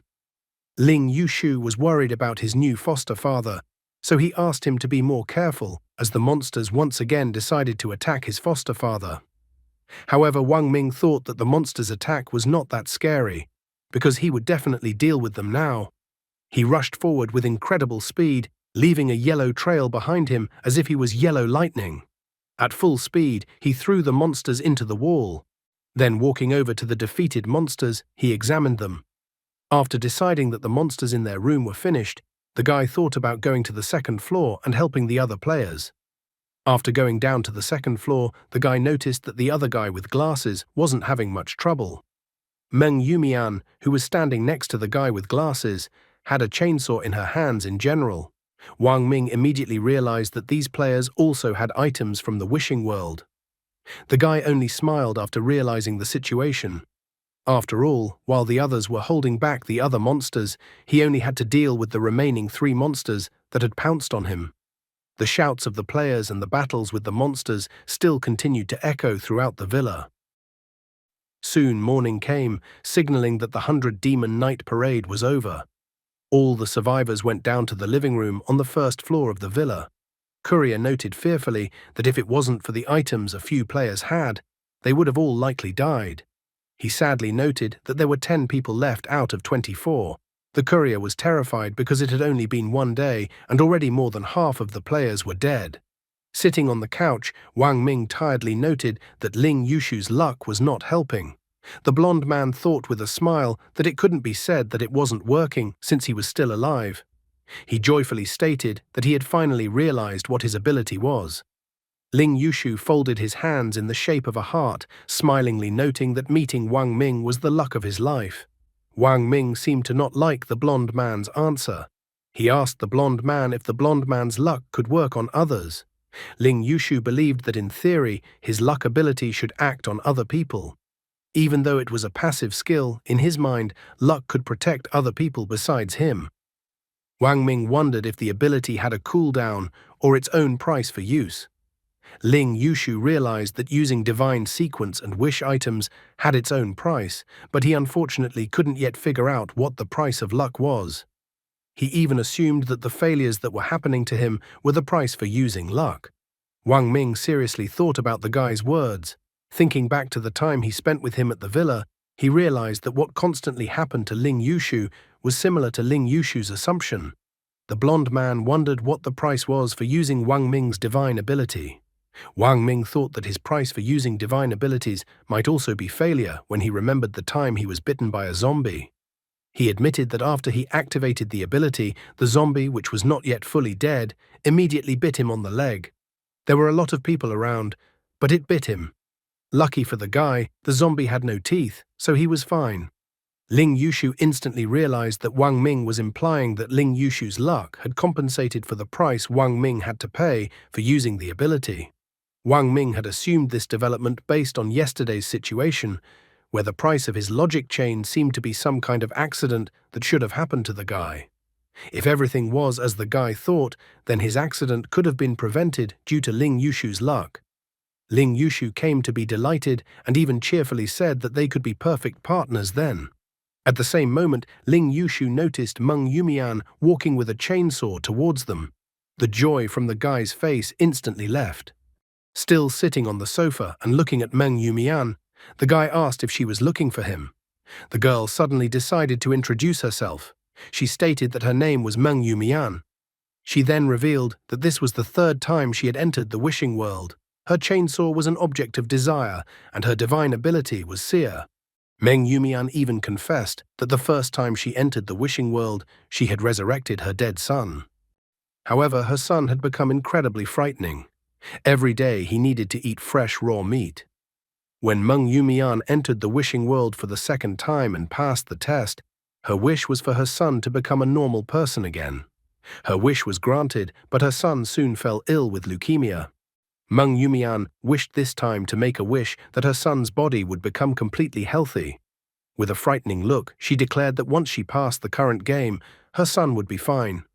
The girl put her chainsaw on the floor, then knelt down and cried. Sobbing, she confessed that she had told the guy all her cards.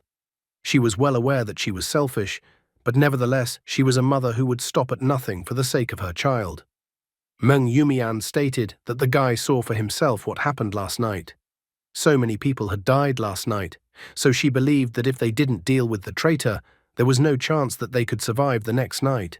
Kneeling down, she begged the guy to team up with her and kill the others, so that together they could end the nightmare they all found themselves in. Wang Ming questioned the girl if he understood correctly that her divine sequence was called seer. The girl confirmed that her divine sequence was called seer. which was why she was able to find out the key information that there was a traitor among the players. After listening to her explanation, the guy clearly pointed out that he couldn't be sure that the girl herself wasn't a traitor. Kneeling on the floor, Meng Yumian didn't understand what Guy was saying to her. Wang Ming explained to her that although she had a good reason, since a real mother would do anything for her child, but he couldn't exclude the girl from the list of suspects. After all, the real traitor, like the girl herself, wants to kill the other players. Getting up from the floor, the girl realized that the guy just couldn't trust her. Wang Ming admitted that his original intentions haven't changed, so he refuses to pass the current test by killing other players. Otherwise, he would have killed all the players long ago, as none of them were his equals. After thinking over the information she received, the girl realized what the guy was trying to convey to her. Upset, but determined to do everything in her power for her son, she left the 3 players. Looking after her, Ling Yushu decided to ask her adoptive father if the girl would start acting on her own. Wang Ming believed that the girl was incapable of taking action. Previously, she didn't dare to act alone because she was afraid that there was someone among the other players that she couldn't handle. After last night, Meng Yumian realized that the one who was chopping monsters with a cleaver was almost equal to her, and since they didn't cooperate with the girl, she wouldn't dare to act. After listening to his adoptive father, Ling Yushu wondered what they should do next. Pondering his next steps, Wang Ming suggested that if he continued to stay close to Ling Yushu, he could use Ling Yushu's divine sequence to avoid being absorbed by the evil spirit. Therefore, he pointed at the blonde man with the index finger of his right hand and stated that he should look for clues. He reminded the blonde man that he had luck. Wang Ming told the guy to walk around the villa and maybe then the guy could find the key clue. Ling Yushu was greatly surprised to hear such a mission. He thought that what Wang Ming was telling him was to suit the protagonist's aura, and he himself didn't consider himself a protagonist. Wang Ming stated that he wasn't kidding about looking for clues. The last time he himself had entered the wishing world, he had only been able to pass the test by avoiding the trap by following various scattered bits of information. This time, it was much worse, as other than the information about the traitor that Meng Yumian had provided, they didn't have any clues. The countdown to the end of the mission was 9 days, and the progress on the clues was 0. Ling Yushu then turned to Zhu Yao. He reminded her that since he and Wang Ming were near each other, the next time there was danger, the girl should not be foolish and block him from the monsters. He, as a man, was ashamed that he couldn't protect the girl, so he couldn't let the girl die before him. The guy gave the girl his tessar for cutting bones so that the girl could defend herself. Zhu Yao informed the blonde man that she hadn't thought of such things, so she apologized to the guy. Ling Yushu felt that he was the one who should be thanking the girl. He also asked her to be meaner, because then others wouldn't dare to offend her. The girl with innocent eyes agreed with the guy. He even asked the girl to yell at him, and when the girl got nervous, he told her to yell at him again. But the girl wasn't ready for that and asked for forgiveness with a trembling voice. Wang Ming was increasingly worried about one thing. The monsters that appeared last night were clearly much stronger than the ones that appeared during the day. He decided to take the encounters with Kuchisake Onna as an example. He had killed her with the power of evil spirit during the day, but last night the power of logic chain was clearly much stronger than evil spirit, but it was harder to deal with Kuchisake Onna. Based on the situation, he made the assumption that the strength of monsters increased with time or the number of appearances, which meant that at the end of this trial there was a chance that he himself wouldn't be able to stand up to the monsters. Zhu Yao immediately started apologizing, stating that she was ruining everything. Wang Ming felt that their situation was not the girl's fault. In addition, he pointed out that Ling Yushu was only slightly stronger than the girl. To the blonde man, those words felt like a blow to the head. He stated that the foster father was so perceptive. Wang Ming continued his speech about monsters. Previously, they had assumed that the monster's appearance mechanism was due to the action of speaking. If this mechanism was correct, then they did not know who was able to summon so many monsters last night. It's unknown why the traitor didn't continue to summon new monsters, if in fact the monsters were summoned by the traitor. Besides, based on this logic, the traitor could have summoned a more terrifying monster to finish off the other players. After analyzing the situation, Wang Ming concluded that the original monster summoning mechanism was no longer working. The blond man agreed with his foster father's conclusion. Wang Ming admitted that he had a way to figure out the traitor without killing other players. In addition, he guessed how he could figure out the true cause of the monsters. The blonde wondered what was the best way to figure out the traitor. Wang Ming asked the girl to step aside for now, as he wanted to talk to the guy in confidence. He also asked the girl not to overhear their conversation, and if there was any danger, he asked the girl to shout so that they could hear. The girl agreed to do what Wang Ming told her without a second thought. Ling Yushu, looking at the trailing girl, told Wang Ming that there was no need to hide anything from the girl. Zhu Yao was very kind, so he didn't believe that the girl could ever harm them. The blond man also revealed that the girl was constantly bullied at school. He noted that Wang Ming had only encountered them during the bullying once, while for the girl, the bullying had happened so many times that she couldn't even remember all the instances anymore. They poured chalk into her glass, shredded her textbooks and backpack, smeared glue on her chair and desk, and even poured dirty water on the girl. School for the girl was scarier than the wishing world. The girl's family was much scarier than school. Her stepfather was a bastard who constantly tried to harass the girl. The guy did not understand at all how the girl in such an environment was able to keep a good heart and not embitter the whole world. Wang Ming asked the blond man not to worry because he didn't want to exclude the girl from their group. The girl's temporary sidelining was just a necessary part to test his hunch. The blond man was glad that it wasn't that bad. Now Wang Ming cut to the chase, stating that last night while on duty, he had secretly called out the name of a certain monster.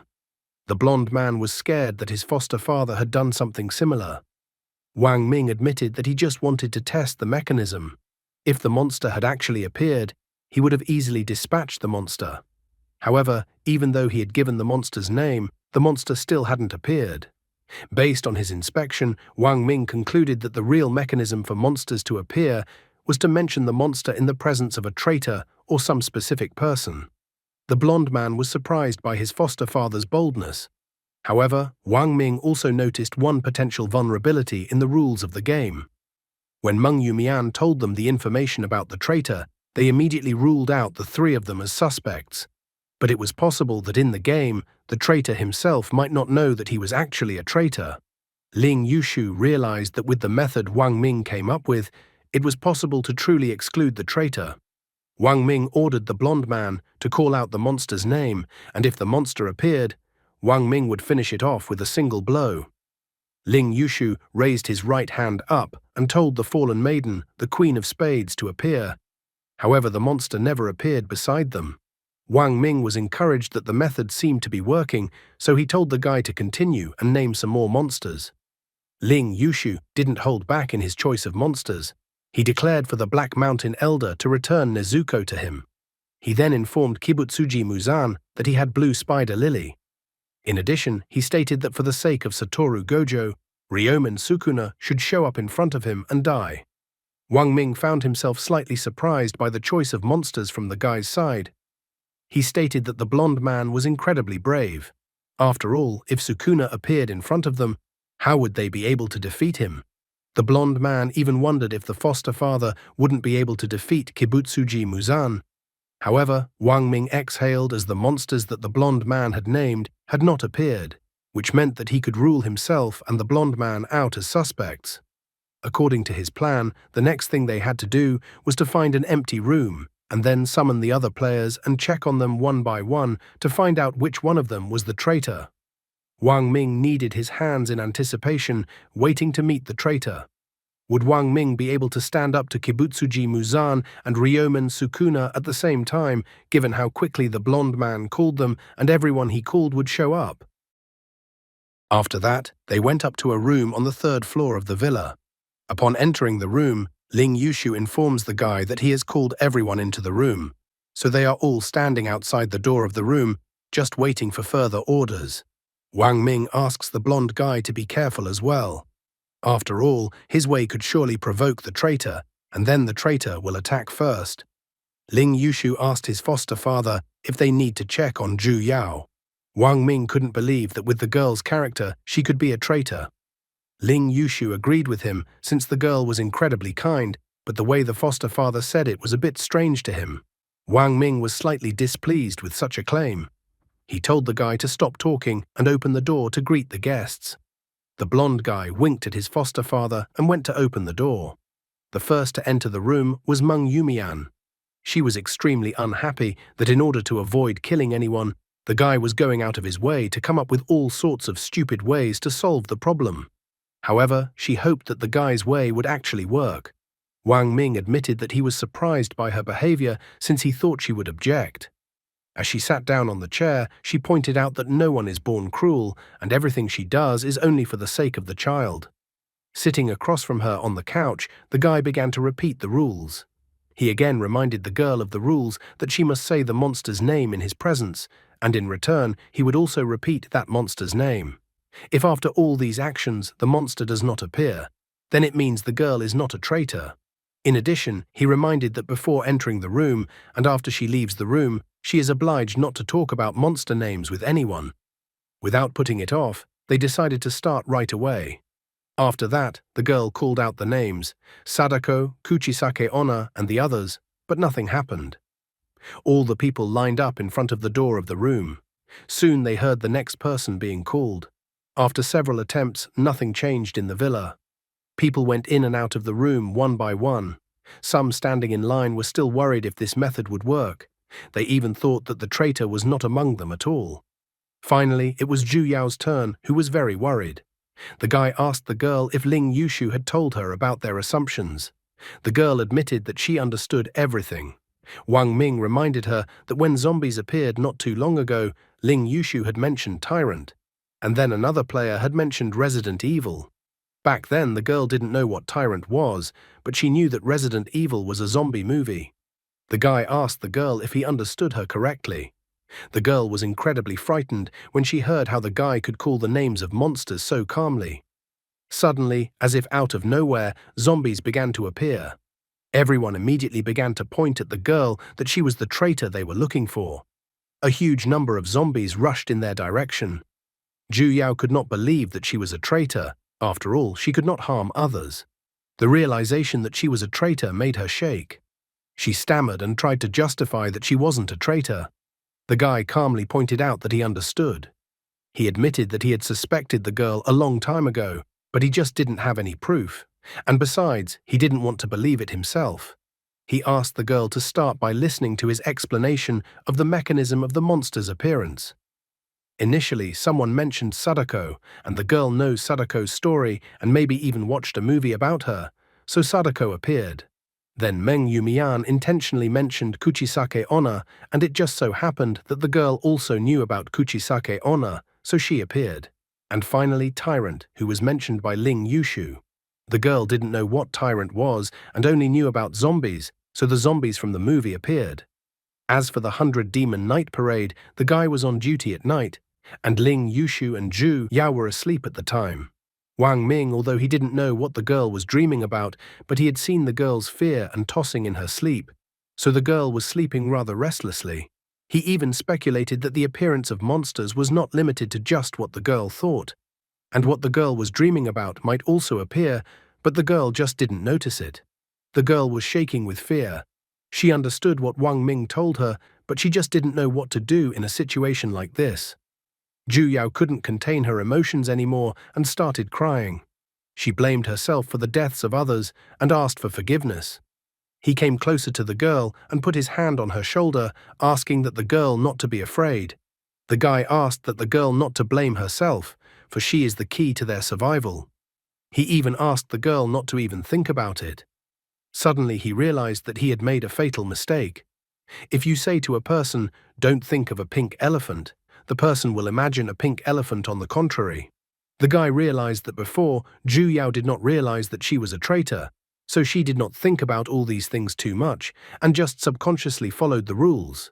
However, now, even if he didn't speak up, Zhu Yao still couldn't help herself and would think about all the scary monsters. At the same instant, the other players screamed Sadako and Kuchisake Onna began to appear. After that, the dolls appeared and grabbed one of the players. Suddenly, a noise started coming from behind the door as someone was knocking on it. The girl immediately got excited when she heard the knocking on the door. The door of the room shattered into pieces and an enraged Meng Yumian and her chainsaw broke in. They had found the traitor, so Meng Yumian wanted to kill the girl so it would finally be over. The guy asked Meng Yumian to stop, but it was like her eyes were filled with anger and she couldn't hear him. Zhu Yao dodged the chainsaw aimed at her in fear. In the same instant, behind her, hair began to grow at an incredible pace. The hair rushed towards the chainsaw and entangled the chainsaw. Instantly, the chainsaw entangled by the hair was broken into many pieces, causing Meng Yumian to be surprised. Then a giant-sized monster with long hair began to form behind the girl.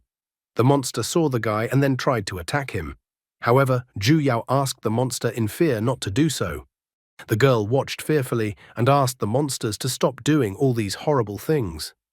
Players took turns being grabbed by monsters, and players called out for someone to help them. Wang Ming asked the girl to think of something good. Hearing the guy, the girl began to think about what good things she could think of. Remembering all the horrible moments in her life, the girl couldn't realize if there was even one good moment in her life. Suddenly, a red portal formed behind Wang Ming and Ling Yushu, and a hand appeared behind them. Then, an incredibly hideous and at the same time disgusting monster appeared from the portal. Ling Yushu instantly realized that the girl's greatest fear had materialized in front of them. The girl's stepfather appeared in front of them. He then saw that one by one, all those who were bullying Zhu Yao began to appear in the form of monsters. The girl was grabbing her head with her hands, trying to stop all this madness. Wang Ming realized that the situation had become incredibly bad. Ling Yushu emphasized that even the jerks who had bullied the girl when their foster father met them had appeared in front of them in the form of monsters. Wang Ming quickly realized that Zhu Yao could now not only summon monsters, but also create them. It turned out that what Zhu Yao was actually most afraid of was not zombies and other imaginary monsters, but she was actually afraid of her pervert stepfather and school bullies. All those disgusting people were the root of evil. If nothing else, it would be harder for players to deal with these monsters than with Kuchisake Onna and other fictional monsters. While Wang Ming was distracted by thinking about their situation, the girl's stepfather had already gotten too close to him. The monster attacked the guy, but the guy managed to dodge at the last moment with his reflexes. Wang Ming was well aware that thoughts were impossible to control, and that even if Zhu Yao didn't want the monsters to cause harm, the ones in her subconscious were still terrifying. Since he had no way to escape, he decided that he would fight. Meanwhile, the other players in the corridor were trying to escape from the monsters. The monster grabbed Meng Yumian by the neck with his hand and lifted her above the floor, then licked her face with his long tongue. He wondered where this girl was going to run away from him. Meng Yumian gasped and told the monster to let her go. The monster tried to snap Meng Yumian's neck, causing the girl's eyes to roll back and her neck to be broken. Ling Yushu, who was being attacked by monsters from all sides, also asked for his foster father to save him and help him. Zhu Yao was squatting holding her head. She absolutely did not want the horrors that were currently happening in this cursed villa. The girl kept accusing herself of all the deadly sins, absolutely not understanding why she always became the source of all the troubles and other people suffered because of her. She did not understand what she had done wrong in her life at all, that so much misfortune had fallen on her. When she was a child, there was an accident when they were traveling. Everything around them burned. Only she and her mom managed to get out of the car. The girl kept calling for her father, who never managed to get out of the car. After that terrible accident, her mom remarried. Zhu Yao thought that things were finally getting better in their lives. However, her stepfather started harassing her all the time. He offered to help her, rubbing her shoulders. The girl tried to refuse the stepfather's tempting offer. Her room was the safest place for her, where she could hide from the perverted stepfather. However, her stepfather soon installed a video camera in her room, so even in her room she could not hide from her stepfather. Even on that ill-fated day, the stepfather still tried to sneak into the bathroom and wash Zhu Yao's back. Such actions of the stepfather led to horrifying consequences. At that moment, Ling Yushu was constantly texting the girl and wondering how she was feeling. He was worried that something had happened to the girl, as she had not answered his calls and messages for a long time. Suddenly, a strange app appeared on her phone, and someone mysterious asked her to listen to the whisper of God. The girl kept asking herself questions. Would those people feel guilt or regret for their actions? Would they blame themselves for bullying her like that and for pushing the innocent her into the abyss? She knew full well the answers to her questions, that those who bullied her would never regret anything. Years from now, those vile people would forget about all the atrocities. In the meantime, she will remember it all, and those wounds will never heal on her heart. At first, in the eyes of outsiders, she was bullied. However, over time people got used to her bullying and even began to look for the problem in her. They asked her disgusting questions. Why do you provoke them? Why don't you tell the teacher? Why don't you go to the police? Why are you still in this school? She never forgave any incident. Eventually, she just got tired, so she accepted it. But that didn't mean she forgot about all the horrible things all the abusers did to her. Ju Yao began to absorb all the evil and terrifying energy that was emanating around her. Her face changed dramatically, and then she declared that she wasn't born to be bullied by other people. A frightening aura began to emanate from the girl, and she was ready to destroy anyone who came near her. Ling Yushu was having an incredibly hard time dealing with the monster's attack.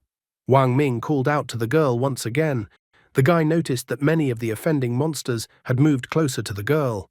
The girl's gaze was already faded, and she gave in to all the emotions that were bubbling up inside her. However, at this moment, she remembered Wang Ming. She remembered how he had once chased away the bullies who were bullying her. The guy asked the girl not to be afraid because those who bullied her were in the same stream as him, and he was supposed to graduate soon, so the girl wouldn't see the bullies again. Besides, the guy asked the girl to be brave, because only then no one would dare to offend her. Ju Yao thanked the guy, noting that this was the first time someone wanted to help her. With a smile on her face, Wang Ming asked her to call out his name if anyone tried to offend her again. Such words from the guy even made the girl's cheeks blush slightly. He also clarified that his name was Wang Ming. The girl's stepfather rushed towards the guy, while the guy pondered the fact that this test of desire wasn't something that could be passed only by brute force at all. Ling Yushu was already lying on the floor when he was kicked to the floor by the prototype bully monsters. After noticing the many monsters around him, the guy made the decision that even if he was swallowed up, he still had to use the evil spirit card. However, at this moment, the monster that was the incarnation of the girl's stepfather disappeared before his eyes. Ling Yushu and Wang Ming, with perplexed faces, were trying to figure out what had just happened in the first place. Quite quickly, they noticed that Ju Yao had found a solution to the problem and decided to get out of this disgusting game on her own terms. She confessed that the wind had once blown in her direction, and she must hold the light for the sake of the wind. With tears in her eyes, she asked the guy if she was brave now. At that moment, her body shimmered with a bright light. Wang Ming and Ling Yushu stood still with shocked faces, trying to realize what had just happened before their eyes. The girl fell to the floor with a thunderous crash, thinking that she was incredibly brave. Ling Yushu couldn't believe that the girl had died and that she was gone.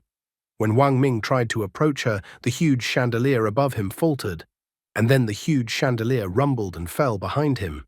The guy was annoyed and worried because if he had walked a little later under the chandelier, it would have fallen on his head. He immediately shifted his gaze to Ling Yushu, deciding to clarify if Ling Yushu's luck had worked on him. Ling Yushu confirmed his assumption with a trembling voice.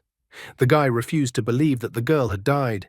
He ran up to her, calling the girl's name repeatedly, as if trying to rouse her from her sleep.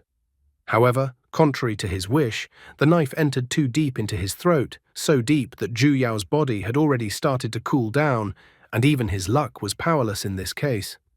The guy started sobbing from helplessness, tears rolling down his face like this. He didn't understand why the girl did this. The guy couldn't understand why Ju Yao was the one who was hurt. He clutched his hands on his head, hysterically unable to understand why his divine sequence was luck and only misfortunes were happening around him. After all, Ju Yao had died just like everyone else from their group of players. The guy roared at his powerlessness. His scream echoed throughout the empty hall of the villa. He even became angry that this was really the only way to pass this test. The guy clung in vain to the possibility that there must have been another way to pass the trial. Wang Ming did not change his mind, confirming that there might have been another way to pass the trial. However, he pointed out that they would not have reached the point where things would have calmed down. He explained to Ling Yushu that Ju Yao didn't want to harm them, that she didn't want to harm anyone at all. However, a person's thoughts are hard to control, so Zhu Yao took a shortcut and sacrificed herself so that they could live. He asked the guy if he remembered what this place looked like in the beginning. He then pulled towards the disemboweled teddy bear on the floor. He made the assumption that this scene was created from Zhu Yao's inner world from the beginning and that this place was most likely her fortress. After these words from the guy, Ling Yushu admitted that he had been friends with Zhu Yao for a long time. He remembered the girl telling him that a high school student had helped her before. She had listened to that high school student, had the courage to face life, and that was the only reason why she had been able to hold on until today. He inquired if Wang Ming knew who that person was. And then, without waiting for an answer to his question, he confessed that this person was Wang Ming. Wang Ming immediately remembered the girl and how he had once chased away the guys who were once again bullying her. He had reached out to the girl who was in desperate need of help.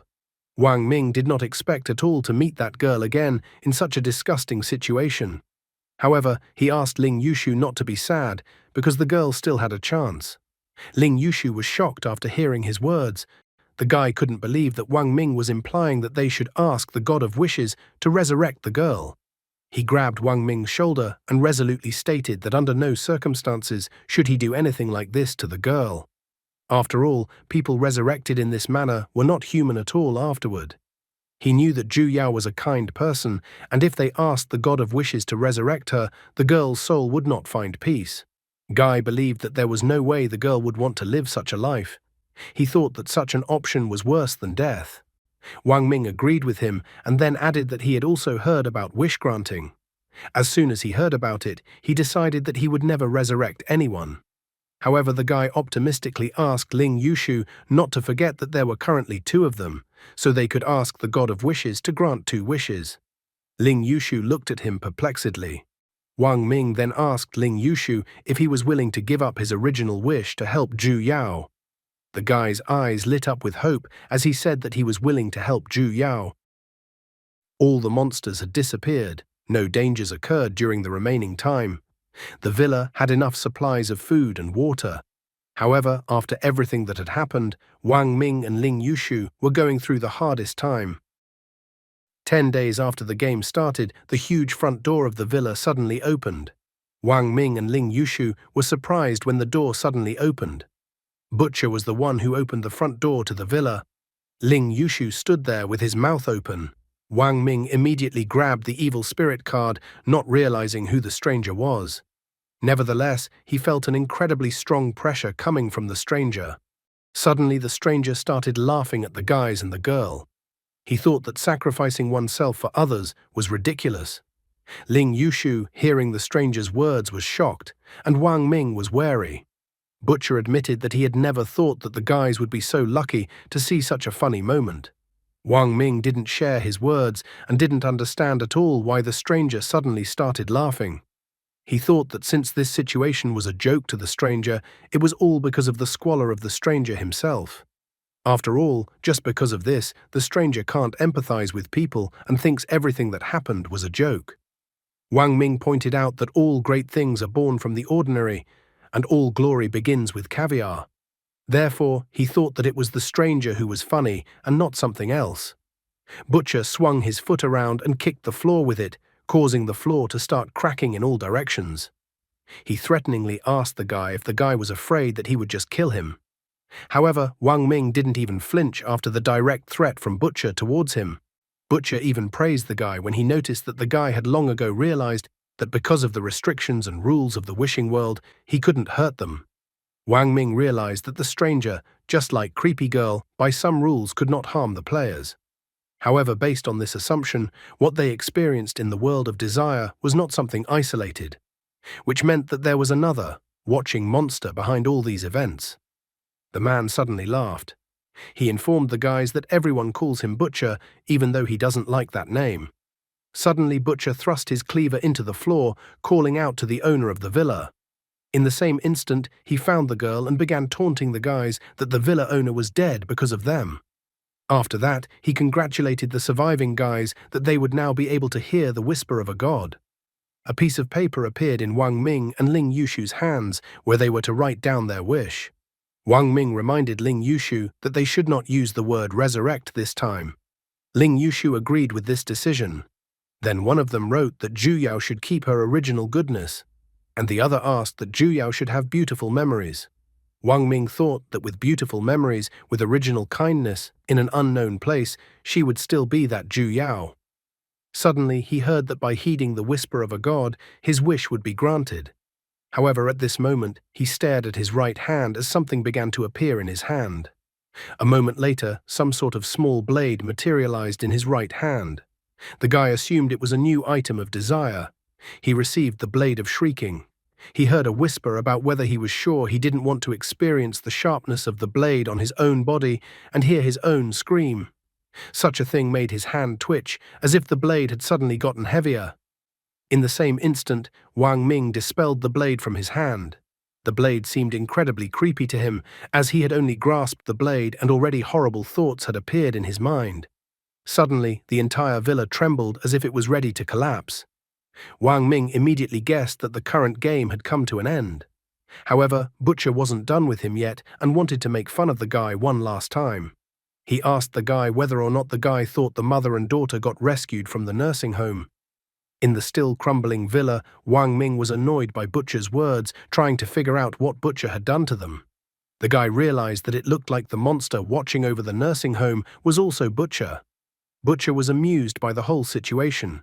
He told the guy to go back to the wishing world to see for himself what he had done to the mother and daughter from the nursing home. Lastly, Wang Ming promised that if he had the chance, he would definitely visit them. Also, if he had the chance, he would personally finish Butcher off. After a moment, they were still in the same alley where Wang Ming had come to the wishing world from earlier. Then the cat Xiaobai, who was being looked after by Zhu Yao, approached them. Wang Ming petted the cat while Ling Yushu asked him if the cat was waiting for Zhu Yao to return. Wang Ming decided to look after the cat himself for the time being. The guy decided to talk to the cat, noting that he knew Zhu Yao had rescued it. However, the girl had gone elsewhere, so he would keep an eye on it. He even asked the cat's permission to call him Yao Yao. The cat didn't seem to mind such a name and purred happily. Taking the cat in his arms, he wondered if Creepy Girl had left and was waiting for him around the corner. At that moment, they finally noticed the motorcycle that was parked next to them. The situation seemed strange to Wang Ming, while Ling Yushu admired the motorcycle. Then behind their backs, they sensed the presence of another person. Turning around to her, Wang Ming directly asked her who she was. The girl did not hide anything and immediately stated that she was an investigator from the Divine Apparitions Investigation Bureau. Ling Yushu couldn't even fully pronounce the name of the bureau, so the girl once again named her organization. Xiao Wang said that she hoped the guys would cooperate, otherwise she threatened to use force. Ling Yushu pondered her words once more, but admitted that he still had never heard of this organization, so he asked what this organization did. Suddenly, the girl took out a flashlight and shined the flashlight in their direction. Finally, he came to the conclusion that they were finished. The authorities had been hiding information about Wishing World all along, so they assumed that the flashlight would definitely erase people's memories. At the same instant, Ling Yushu looked at Wang Ming. He grabbed his head with his hands and asked who the guy was. He stated that he had lost his memory and couldn't remember anything. Wang Ming also feigned surprise, admitting that he didn't understand what he was even doing here. However, Xiao Wang interrupted all this clowning by the guys. She asked the guys to stop pretending because the object that looked like a flashlight would just check if the person in front of her was a wish monster, and the object had no effect on memory at all. Ling Yushu grabbed his head, realizing that he was acting like a fool. Wang Ming even had to play along with him. The girl then told them to walk along with her. The guy couldn't understand where she was even taking them to. After that, he was incredibly surprised to see a large number of people waiting for them. The girl stated that they would go with her to the Divine Apparitions Investigation Bureau. Wang Ming seems to be completely unlucky in this life and is constantly getting into trouble and situations that test his humanity and whether he has lost it. After a while, Wang Ming and Ling Yushu arrived at the Divine Apparitions Investigation Bureau. A girl decided to talk to Wang Ming. In the office, she finally introduced herself to him and said her name was Ji Xiaowang. She also revealed that during the investigation, they were able to find out that Wang Ming had been pulled into the wishing world. In another office, Ling Yushu was also sitting in the exact same way. only in front of another employee. The man congratulated the guy on behalf of the entire Divine Apparitions Investigation Bureau for allowing the guy to return to the real world alive. However, the man was curious to get a few answers from the guy on what the guy was interested in. He hoped the guy would cooperate with them. After remaining silent for a bit, Ling Yushu asked for the man to ask his questions, and he did so instead of demanding a lawyer. Meanwhile, Xiao Wang wondered the guy if he knew why the authorities wanted to hide any information about the wishing world. Wang Ming thought that the authorities were withholding information about the existence of the wishing world because they were afraid of causing panic. The girl stated that this option was not quite right. She reminded the guy that the world of wishes can fulfill people's wishes, and the first way to get into it most often occurs when a person is on the verge of death, or when a certain wish reaches its extreme. Every person has desires. She even stated that if the guy doesn't believe her, he should ask the monks at the temple. The girl added that even if a person carries in his heart a true desire to save all living beings, it can also be considered a manifestation of the same desire. Therefore, the girl explained that if the existence of the wishing world became public, most people would not be able to control the desires in their hearts, leading to the frequent occurrence of wishful events. Desire would become a plague and spread quickly. This would result in panic, followed by countless deaths and chaos of order, rampant monsters, and the collapse of civilization. Therefore, Xiao Wang announced that the guy would have to sign a non-disclosure agreement later. She extremely hoped that the guy would honor this agreement. Xiao Wang once again clearly repeated her words to the guy, telling him not to tell ordinary people anything about the wishing world. The guy didn't even think about his answer for a long time, but simply agreed to her insistence. The second question from the girl's side was wondering what the guy knew about the wish monster. However, Wang Ming did not understand what else the wish monster was. Therefore, the girl pointed out that the entire experience of a person in the wishing world is that of a person who is challenged. But when the extreme wish is distorted, or after achieving multiple wishes, the wishing world will give players the opportunity to become executors and prevent players from completing their tasks. For executors, tasks become easier and wishes become easier to fulfill, but the price is transformation into wish monsters, although they can retain their human form before losing control completely.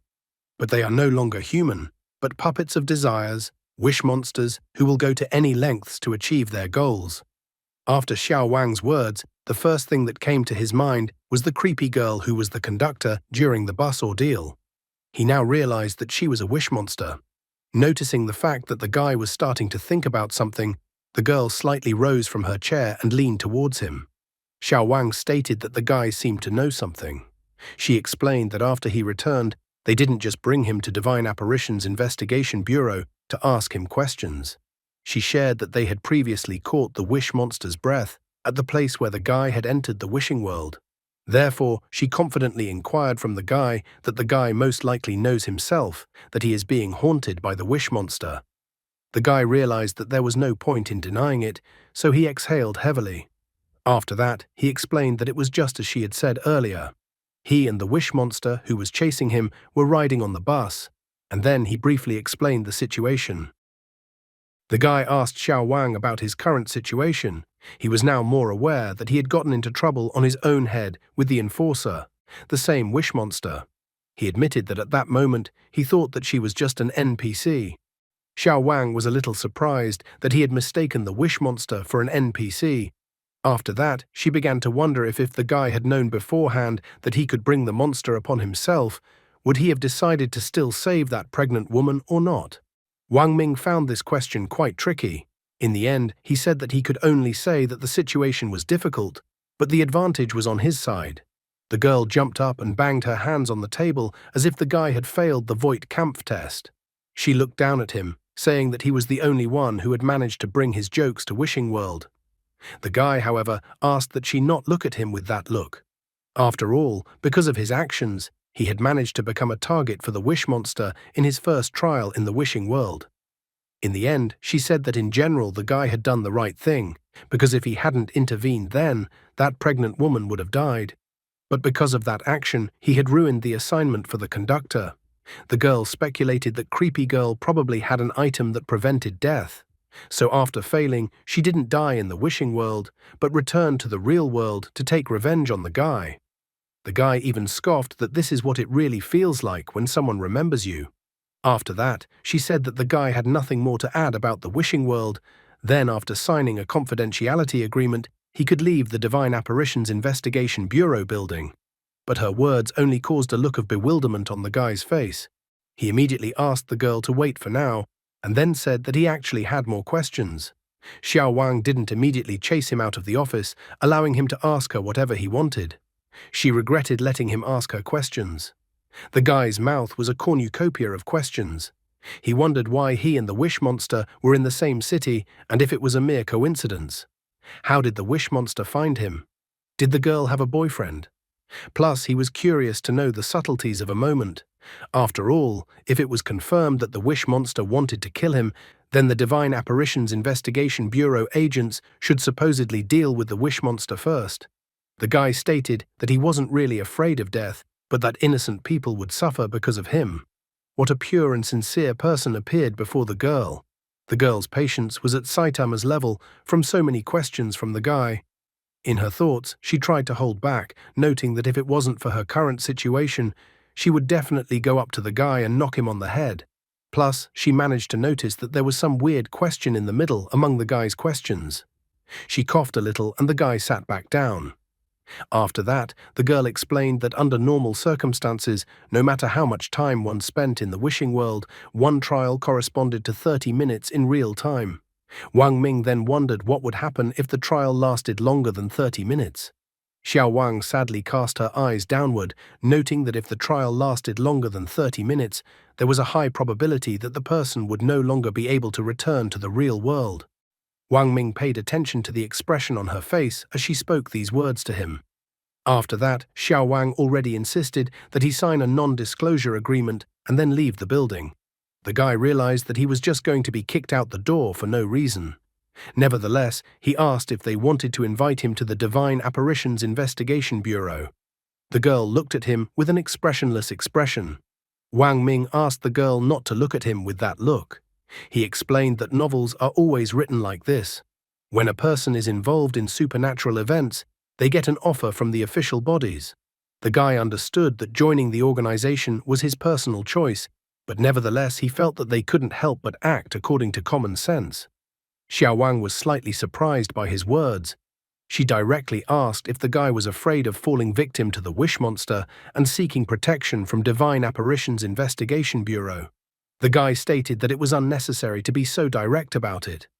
Even though he had no internal organs, he still didn't know exactly what methods the Wish Monster would use to deal with him. Because what if she cut him into pieces? Besides, he couldn't tell the Divine Apparitions Investigation Bureau about his current state of health. The guy was well aware that a living person without internal organs would seem like a monster to anyone. Xiao Wang asked the guy not to worry, as they would definitely organize his protection. The guy responded by asking not to worry about him, as he could just live in the Divine Apparitions Investigation Bureau building. He stated that he wasn't picky at all and was willing to sleep on the floor. The girl only explained that their organization was quite picky about people, but the guy couldn't wait to find out what her answer was. Xiao Wang decided to ask if the guy had obtained any divine sequences or any wishing world items. Wang Ming decided to find out that if he had any of these things, would he be able to live in the Divine Apparitions Investigation Bureau building? However, Xiao Wang just wanted to remind him that both divine sequences and wish items had their own price when used, so she asked that the guy should try to use as few as possible, and only if it was impossible to solve problems and survive without them. She also told him that joining the Divine Apparitions Investigation Bureau wasn't as easy as the guy thought, so the novels are a bunch of lies. After that, she decided to find out from the guy the answer to her question. She assumed that the guy's position had been attacked by enemy troops, and he was the only one who survived. At this moment, the enemies were advancing from the south, and the distance to the guy was less than 200 meters. She was curious to know how the guy would act in such a situation. Wang Ming thought that in this situation, all he could do was retreat. However, Xiao Wang had a different opinion on the matter. She stated that his answer was wrong. After all, the first thing to do was to report to the command center, tell them that the position was still held, and ask that he be carpet bombarded south 200 meters as a target, and he himself should attack the enemy to divert the enemy's attention. The girl clearly pointed out to him that they were now facing monsters born from desires, so they were facing a crisis from another world. The guy didn't even have the right words. The girl continued that the war had already started and every member of the organization was willing to sacrifice themselves at any moment. So Xiao Wang assured that when the guy was ready to pay the price for peace, they would of course invite him to join the Divine Apparitions Investigation Bureau. After a while, Wang Ming and Ling Yushu met on the steps near the entrance of the Divine Apparitions Investigation Bureau building. Wang Ming inquired about the blonde man's future plans. Showing a bit of awkwardness, Ling Yushu stated that it was his girlfriend's birthday today, so he wanted to hurry up as soon as possible to see her. Wang Ming and the cat in his arms did not expect this turn of events at all. The guy was surprised that even Ling Yushu had a girlfriend. The blonde man only grinned when he heard his words. He suddenly declared that he had not known the sweetness of soft rice, marriage of convenience, in his youth, and had mistakenly wasted his youth on upside-down rice planting, hard labor. Wang Ming was not impressed by his words. He explained that he didn't necessarily need to use other people's remedies, which literally means eating soft rice. But when he felt bad and went to the doctor said that the guy had a stomach problem. So he needed to eat more soft food or soft rice, so he thought the genius doctor was right in that regard. Wang Ming noticed that the guy had a rather sober outlook on life. In the end, he said goodbye to his godfather and went to meet his girlfriend. At the same time, the only girl who couldn't wait to play with Wang Ming was Creepy Girl. Now the only thing left next to Wang Ming was the cat. The guy looked at the cat, noticing that it had been wandering around the streets all the time, and it seemed to have a skin disease on its body in addition to the cigarette burns. With sadness in his heart, he said that since he had decided to take the cat in, he should spare no expense for the cat's necessary expenses. Wang Ming seems to have forgotten that he didn't show up for work today, so he may no longer have a job, and he and the cat will be homeless. After a while, Wang Ming to a veterinary clinic that specialized in pets. The girl who worked at this veterinary clinic was washing the dog at that moment. She asked the dog not to be afraid of her and that she would just wash the dog and make the dog clean. Just at that moment, Wang Ming appeared at the door of the veterinary clinic with a cat in his hands. He immediately called out to the owner of the veterinary clinic. The girl turned to him and asked what the guy wanted. Looking at the cat, the guy didn't quite understand how to explain the girl's situation. In the end, he told the girl that Yao Yao used to be a stray cat that was abused by many people. Taking the cat in her hands, the girl tried to find out if the guy wanted to keep the cat herself. After all, she didn't mind keeping the cat for herself. In the girl's arms, Yao Yao turned and meowed plaintively at the guy. After stroking the cat's head, the guy asked Yao Yao not to worry. After all, he wasn't going to abandon the cat.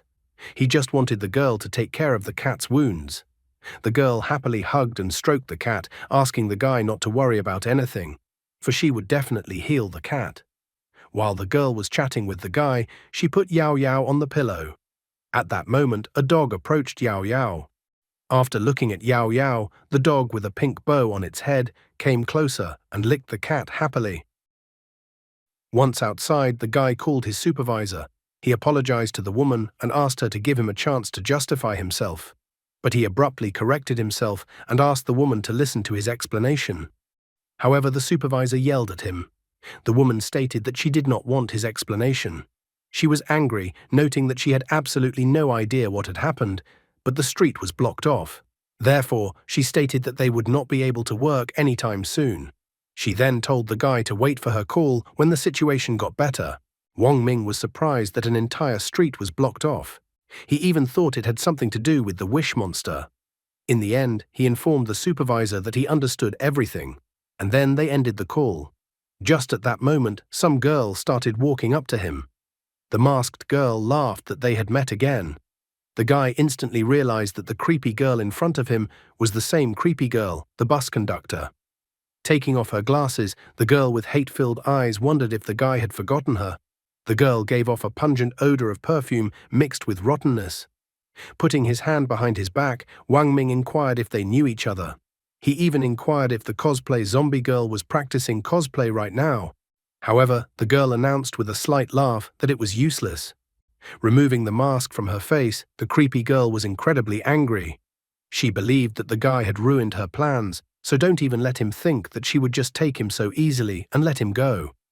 Wang Ming realized that the situation was becoming quite dangerous for his life, especially when at that moment the girl's hair began to wriggle. Voracious flowers began to form from the creepy girl's hair that stretched out towards him. The voracious flowers were about to eat the guy. But at this moment, the sound of a motorcycle was heard. Xiao Wang rode on the motorcycle to help the guy. The creepy girl instantly started to pull her plants back in, and the mask returned to her face.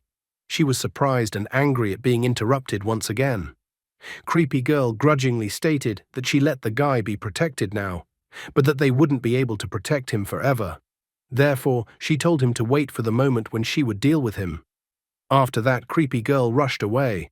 The guy, on the other hand, exhaled a sigh of relief, not quite knowing what would happen if they got into a fight in the center of town. Just at that moment, Xiao Wang rode up to the guy on a motorcycle. Pulling up on her motorcycle near the guy, she inquired if he was okay. Wang Ming cheerfully asked for Xiao Wang to guess who he had just met. Looking at the object in her hands, she sadly noted that the girl had already left. Xiao Wang noted that as soon as the guy was out of sight, she immediately tried to attack.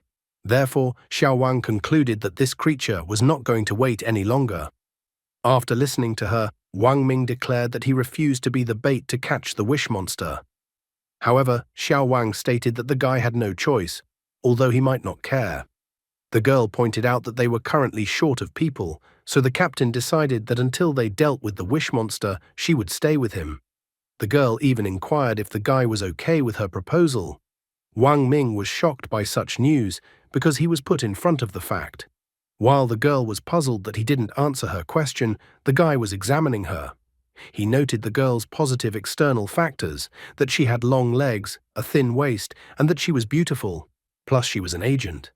At the same moment, blood even flowed from his nose. He happily stated that all this was probably a reward for his past good deeds. The girl didn't understand what the guy was muttering to himself. Wang Ming said that it was nothing like that. He also said that he was fine with her offer to stay with him, but only she should give him some time to prepare. An hour later, the guy joyfully walked out of the veterinary clinic with the cat in his arms. The cat looked at Xiao Wang in surprise. Standing beside the motorcycle, the girl told him to get on the motorcycle. Soon they were already in a large house belonging to the Wang family. A light was burning from the windows of the house. Xiao Wang at this time was taking a hot shower after a hard day's work. When she got out of the shower, the guy assured her that she could feel free to go ahead, since this was his parents' house and that she could make herself at home here. Steam enveloped her way out of the shower as she wiped her wet head with a towel. The guy was once again putting a handkerchief to his nose as his nose was bleeding again. In his thoughts, he admitted that he hadn't expected something like this at all. The girl was cold in appearance, a character remarkably simple and uninhibited. He noted sadly that the girl did not perceive him as a stranger, and maybe not even as a man at all. When the girl sat down next to him on the couch, the guy decided to ask how many times she had already passed the tests of wishing. The girl calmly replied that she didn't remember. The cat, meanwhile, had settled down on the girl's legs. Looking at this situation, a sadness appeared on the guy's face as he felt that at this moment he as a human was worse than the cat. Xiao Wang inquired if he liked it. Stammering his words a bit, the guy turned away. He stated that he had simply seen this movie before. The guy noted that in the movie, the heroine was being spoiled by the overbearing CEO. However, the girl stated for the guy not to build himself innocent. She pointed out that he was just looking at her feet. The guy scratched his head and stammered, wondering if it was really all that noticeable. The girl, on the other hand, looked at the guy unhappily, noting that that was how men were. But suddenly she thought that the wishing world is unpredictable, so the guy might not know but stumble upon a beauty trial in the future. Xiao Wang said that in this trial, the girls are perfect in everything, face, figure, and so on. The girls there are simply perfect. According to the information received, the girls in this challenge themselves climb into the guy's arms and will fulfill any desire of the guy. So Xiao Wang was curious if the guy could pass such a test and stay alive. Wang Ming was shocked that there were even such a trial in the wishing world. When he entered the wishing world, he only came across ghosts or monsters, so he wasn't happy that someone was so lucky.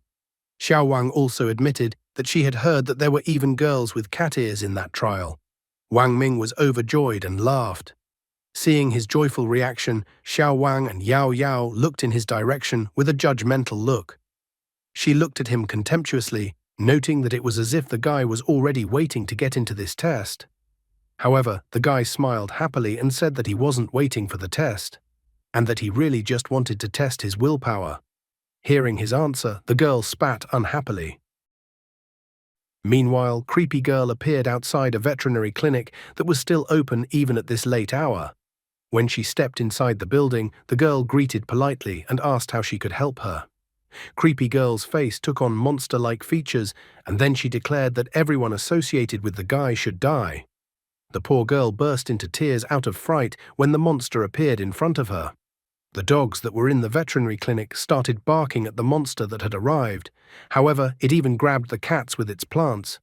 Creepy Girl was incredibly angry. She wished everyone would die, so overwhelmed was she with anger. At this moment, her life surfaced in front of her eyes. Several company employees were talking about Ye Lu, who came to interview for their company. That year, she had just graduated from university, and together with her friend Wen Mi, she came to apply for a job in a large company. Thanks to her education and attractive appearance, she quickly passed the interview and became an employee of the company. She valued the job very much, so even working at night, she never complained once. However, after a few months, Wen Mi, who was less capable in everything, easily became her boss. Ye Lu couldn't understand how this was even possible. The girl looked for problems in herself, thinking that she wasn't doing a good job, even though she was trying her best. However, she soon got the answer to her question. The girl saw Wen Mi in her boss's arms. At that moment, she finally realized that she seemed to have grown up. Ye Lu also used makeup and her beauty. Soon, already the other male subordinates were already happily greeting her as the director of the company. After a while, relying on her beauty, she supplanted Wen Mi and became the new mistress of the company chairman. To get a promotion in her job, she only needed to utter one word into the chairman's ear. Ye Lu believed that only fools worked to exhaustion. If you put your efforts in a different direction, you could get wealth that honest labor could not earn in a few lifetimes. One day, however, the wife of the company's chairman came to see her. The woman poured boiling water on her. As a result, Ye Lu's face was disfigured. She had turned into such an ugly woman that it was impossible to look at her without gagging. The company quickly found an excuse to fire her, and the company chairman never appeared in front of her again. In desperation, Ye Lu locked herself at home, closed the windows and opened the gas cylinder. Afterward, she heard the whisper of a god. In the present, Ye Lu was still angry even though she had dealt with the girl and all the animals. She remembered that if it wasn't for the artifact giving her one revival, she would have died because of the guy's action. Ye Lu remembered very well that other than the guy, no one on that bus dared to order her to get off. She could have accomplished the mission she had received so easily. If it wasn't for the guy, she would have already returned to her previous appearance. Creepy Girl kept accusing the guy of all the deadly sins. She intended to kill him, but then decided that the best solution would be to eat him. It pissed her off that the investigators decided to protect the guy. She felt that everyone should die. At this moment, a girl appeared behind her, noting what a pathetic story the girl had. She mocked Ye Lu that the one being a wish monster and having power that humans would never get, still couldn't kill one person. She called Ye Lu by name, noting that she truly felt sorry for her. Ye Lu turned to her a little startled and inquired who was in front of her. She didn't understand how the girl could know her. Lifting her wide-brimmed hat, the girl showed her right eye, which was covered by a black bandage with red painted on it. Then the girl, smiling broadly, declared that she was Jack of Hearts. Finally, the girl in the wide-brimmed hat reappears. What are her plans for the guy? That she has been following him for a long time, and on top of that, she took the guy's heart from the doctor. What will the guy do when he finds out that because of him, the girl who loved animals and loved her job at the veterinary clinic died? What do you think of this story? Should we do part 12 of this Manhwa? And that's all for today. Thank you very much for watching the video. If you would like to see a sequel, please like, subscribe to the channel, and leave your wishes in the comments. You can also subscribe to Telegram to know about new videos. Bye everybody.